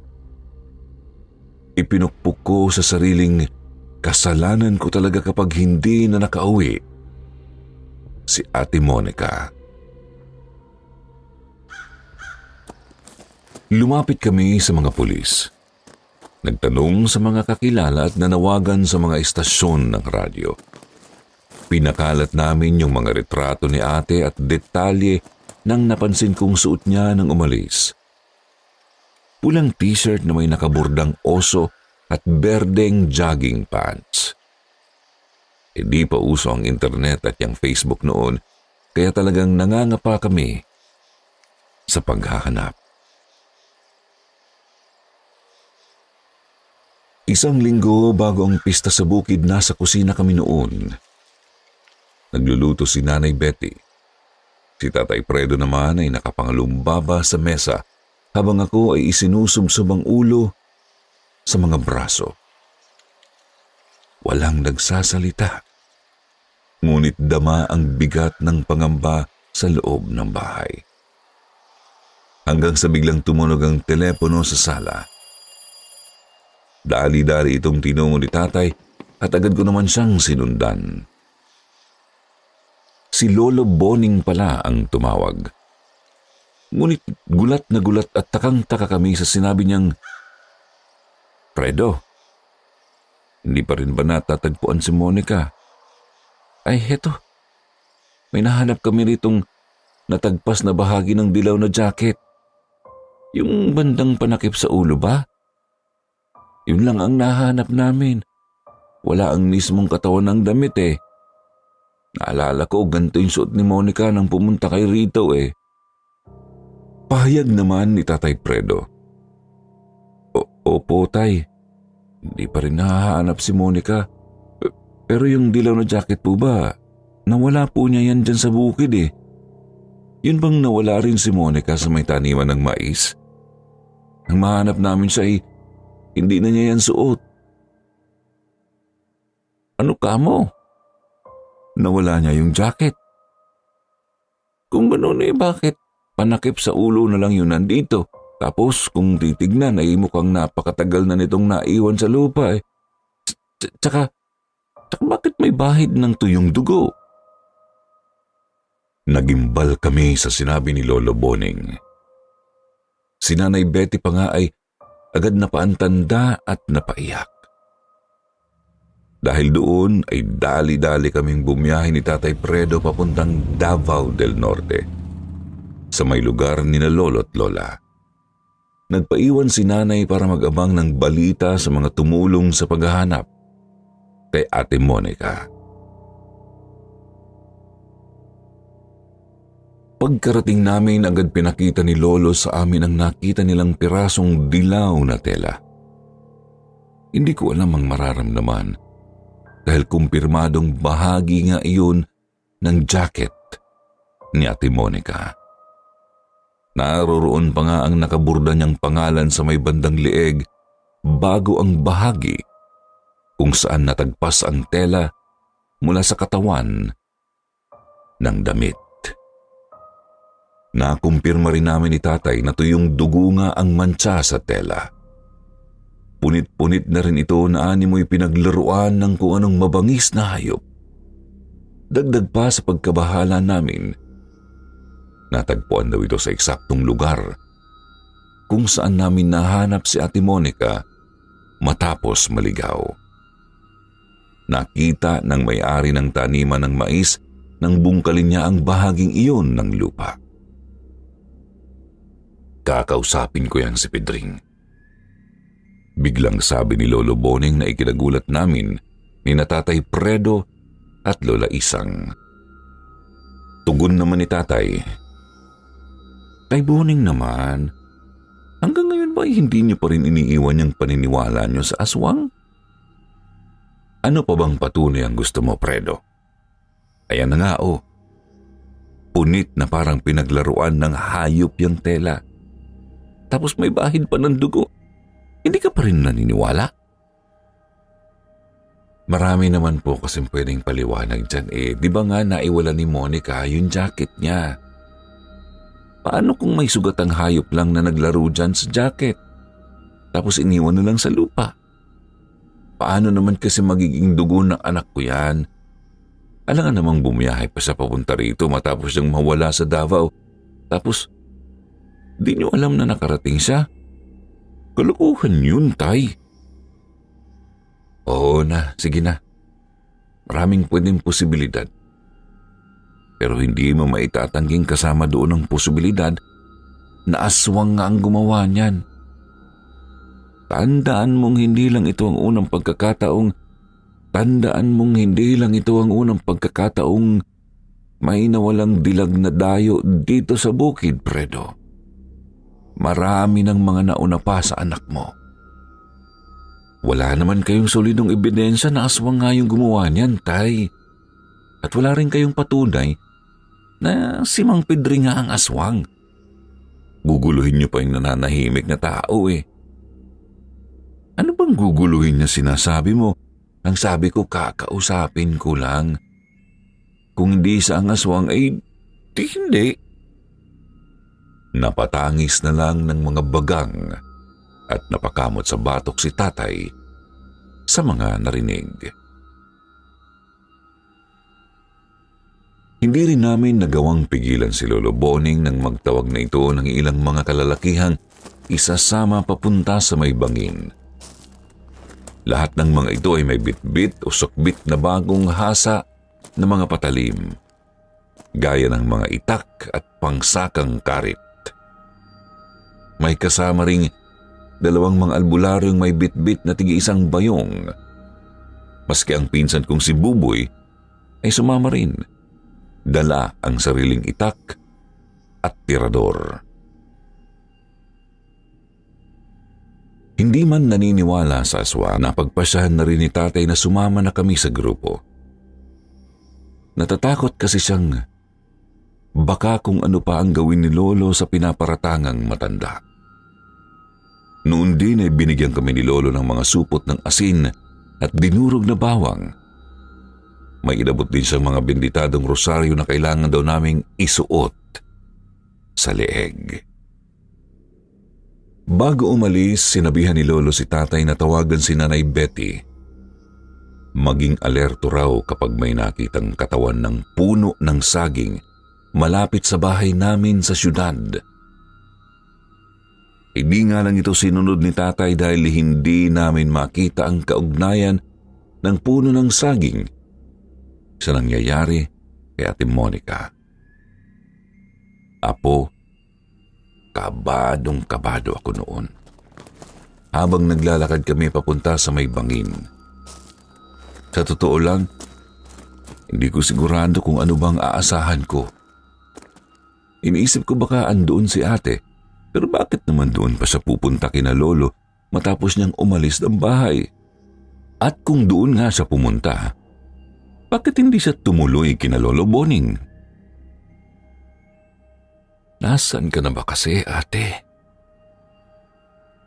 Masyadong madaming tanong ang bumabagabag sa isip ko. Tuloy-tuloy kaming naglakad. Ni hindi ko na makuhang lasapin ang kapaligiran ng maganda at preskong bukid. Hindi na nanunuot sa pandinig ko ang huni ng mga ibon dahil sa ingay ng nababahalang isip. Ayaw ko na ring igala ng husto ang paningin kasi naaalala ko lang ang pamamasyal namin doon kasama si Ate Monica. Hindi ko na napansing nakarating na pala kami sa harap ng bahay ni Mang Pedring. Tanaw ko ang mga puno ng saging sa magkabilang gilid nito at maging ang bangin sa may likod. Malamig pa rin ang hangin sa bukid subalit imbis na pagiging presko ay tila ba kilabot na ang hatid nito sa kalamnan ko. Pedring?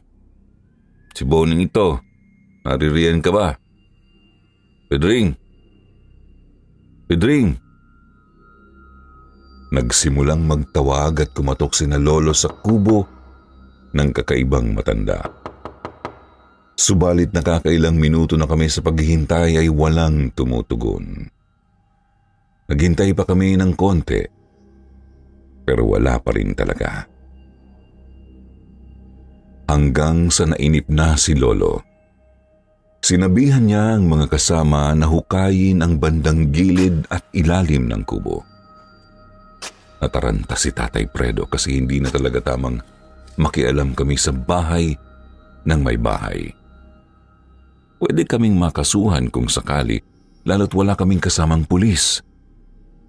Ngunit natigilan kami ni Tatay nang may ipakitang pahabang buto ang isa sa mga kalalakihang kasama ni Lolo. Ang sabi ng lalaki ay buto raw yun ng braso ng tao. Pero ayaw pa rin naming maniwala ni Tatay. Bagamat nanginginig na ang kalamnan ko noon, kumakabok na rin ang dibdib. Maya't maya na rin ang pagpahid ko sa malamig na pawis sa aking noo.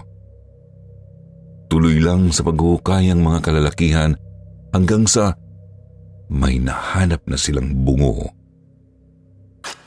Naghukay pa sila ng naghukay hanggang sa makakuha na nga sila ng mas marami pang mga kalansay. Tuluyan kaming naistatwa ni Tatay sa kinatatayuan namin. Hindi namin manguya ang mga nakikita.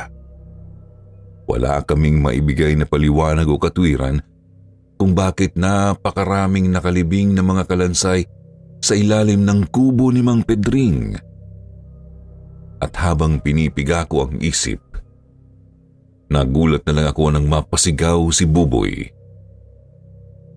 Paparating na si Mang Pedring! Alerto kayo! Naririyan na si Mang Pedring!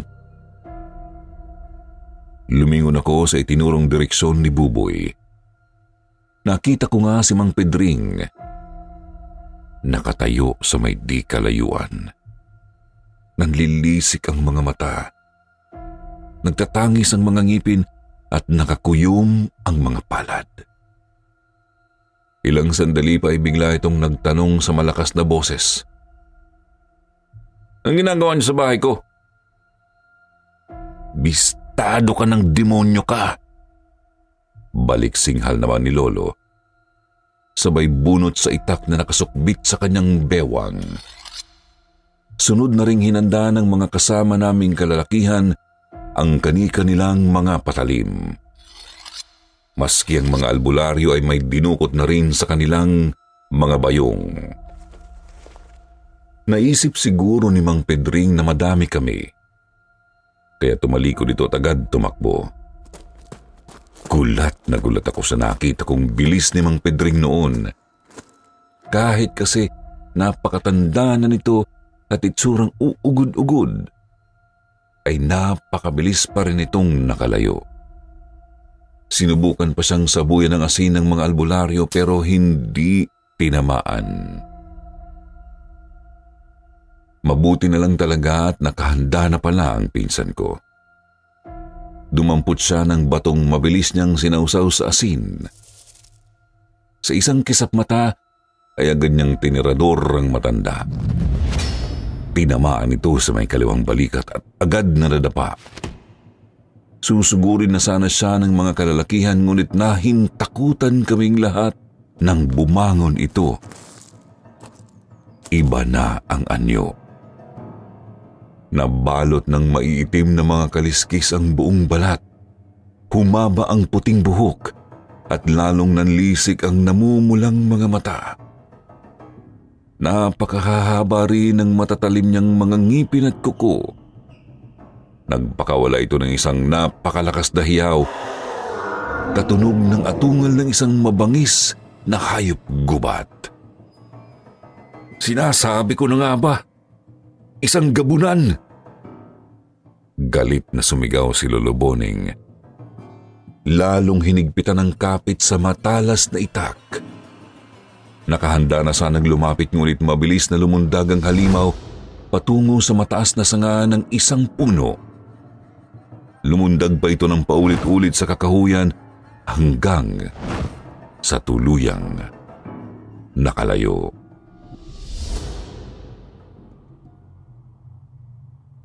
Sayang, nakatakas pa ang demonyo. Bulalas ni Buboy.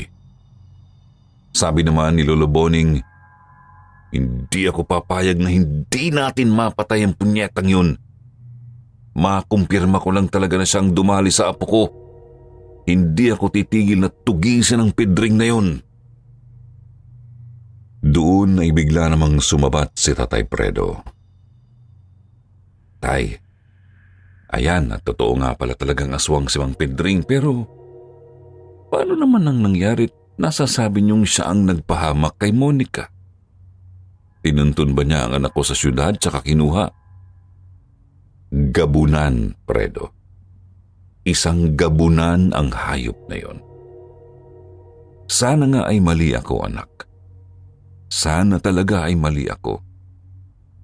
Pero nagkataon kasi, posibleng hindi na totoong si Monica ang naisama niyong pauwi.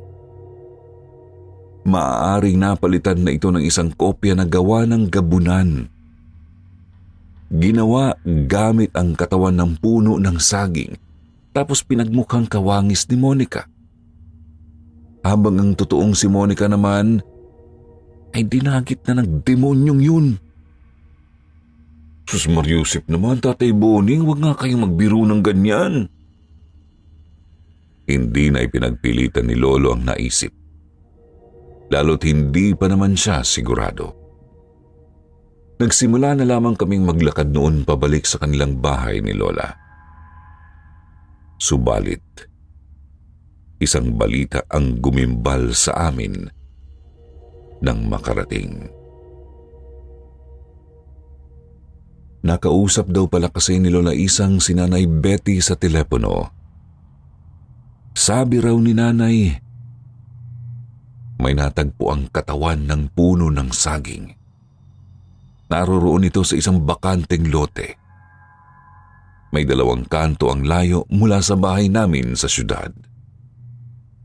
At nakasuot doon ang mga damit ni Ate Monica nang huli ko siyang makita.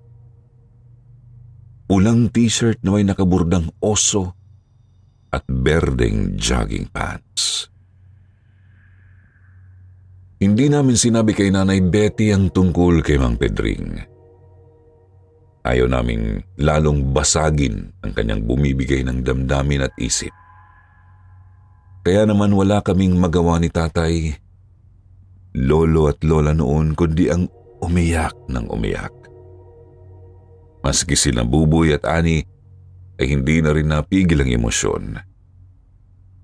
Matinding hinagpis para sa mahal kong kapatid at panggagalaiti para sa tampalasang aswang. Nang sumunod na araw ay hinanap namin si Mang Pedring.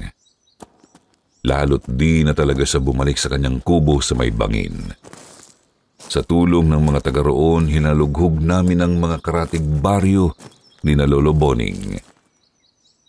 Hindi na rin kasi nila matiis ang mayat mayang pambibiktima ng gabunan ng mga dayong dalaga. Gusto na nilang tuldukan ang kalupitan nito. Hanggang sa may nakapagsabi sa aming may kakaibang taniman ng saging sa bandang likod ng isang bundok. Kakaiba, kasi tagong-tago ito at mahirap puntahan. Sabi ng mga albularyo marahil nga ay doon ang isa pang lihim na pugad ng gabunan. Kaya agad na kaming naghanda para puntahan ang nasabing lugar. Sa ilog kami dumaan para mas mapabilis. Pero natagalan pa rin kami dahil sa layo ng lugar. Ilang oras kaming naglakad mula umaga hanggang hapon. Hanggang sa natanaw na nga namin ang nasabing taniman ng saging. Totoo nga't nasa tago at alanganing lugar ito sa likod ng isang bundok. Hindi talaga basta makikita.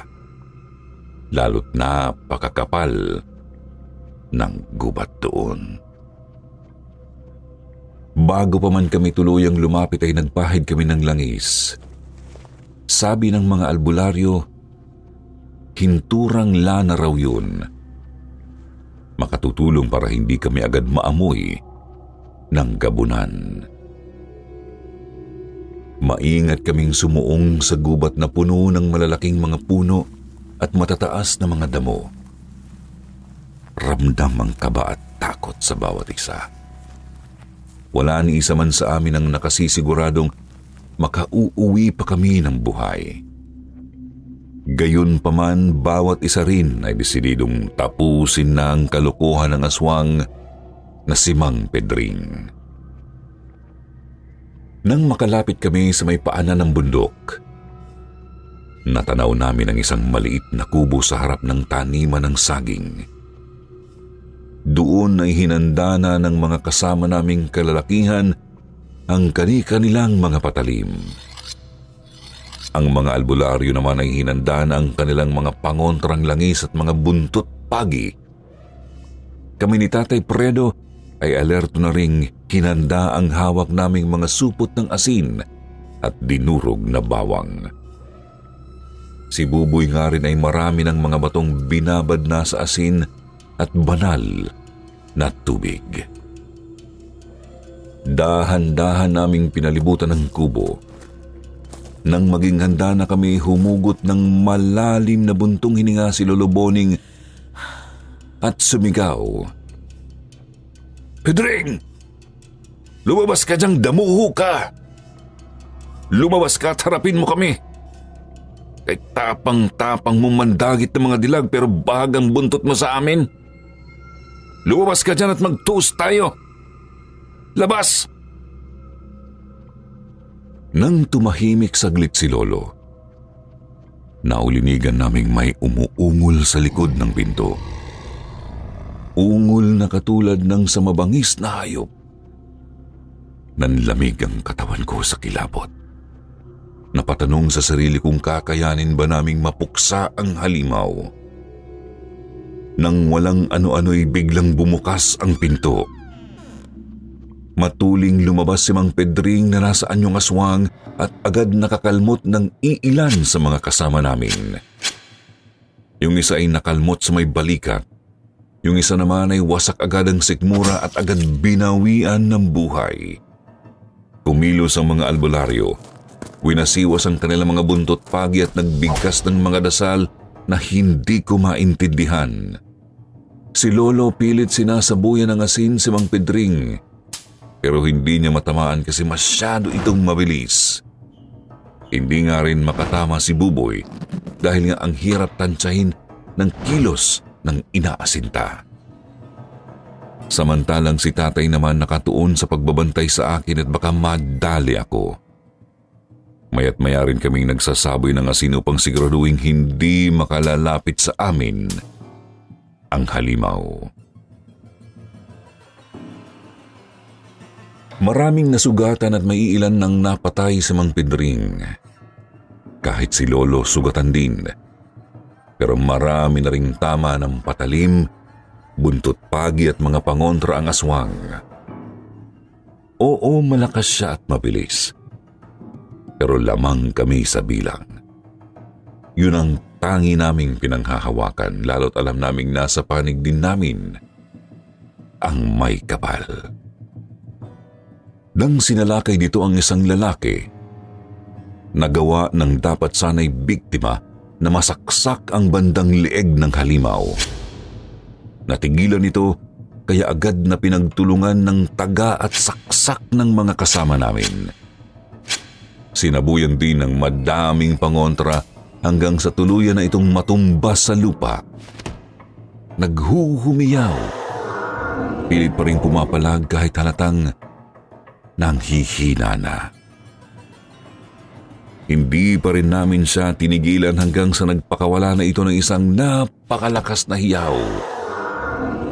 Sinaksak siya ng itak ni Lolo sa leeg.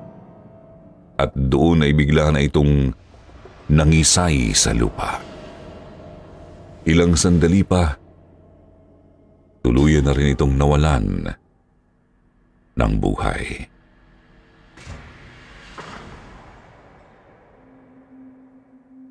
Hinalughog namin ang kubo at ang taniman ng saging.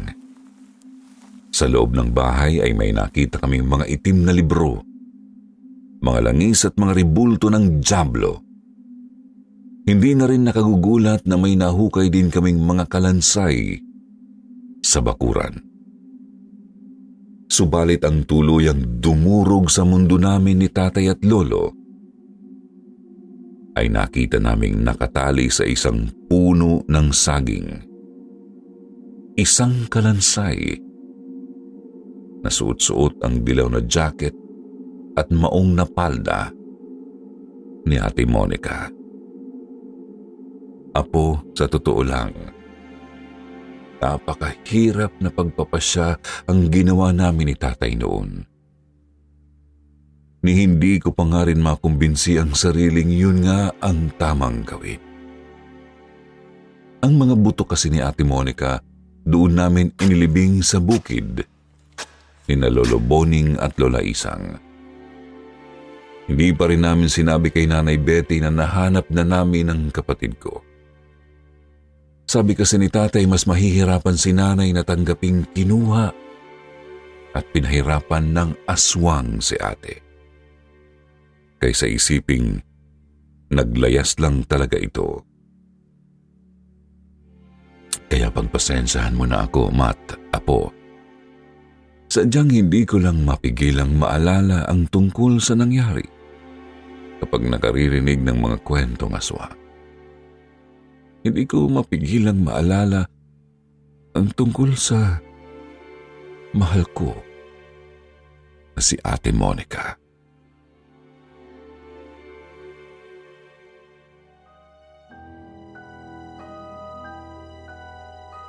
Alam ko, Sir Jupiter, mahirap paniwalaan ang mga ikinwento ni Lolo Victor tungkol sa aking Lola Monica. Paski kahit ako rin, hindi rin halos makapaniwala noong una. Subalit nang ipakita sa akin ni Lolo Victor ang lumang larawan nilang magpipinsan, hindi ko na makuhang isiping imbento lang ang kwentong yon.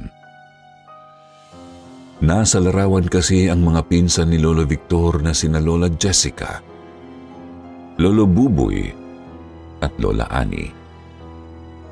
Kahit ang sinasabing si Lola Monica na hindi ko na nakilala, naroroon din.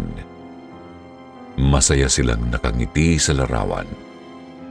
Hindi batid ang lagim na nag-aabang sa kanila. Hanggang dito na lang po. Maraming salamat at more power sa inyo.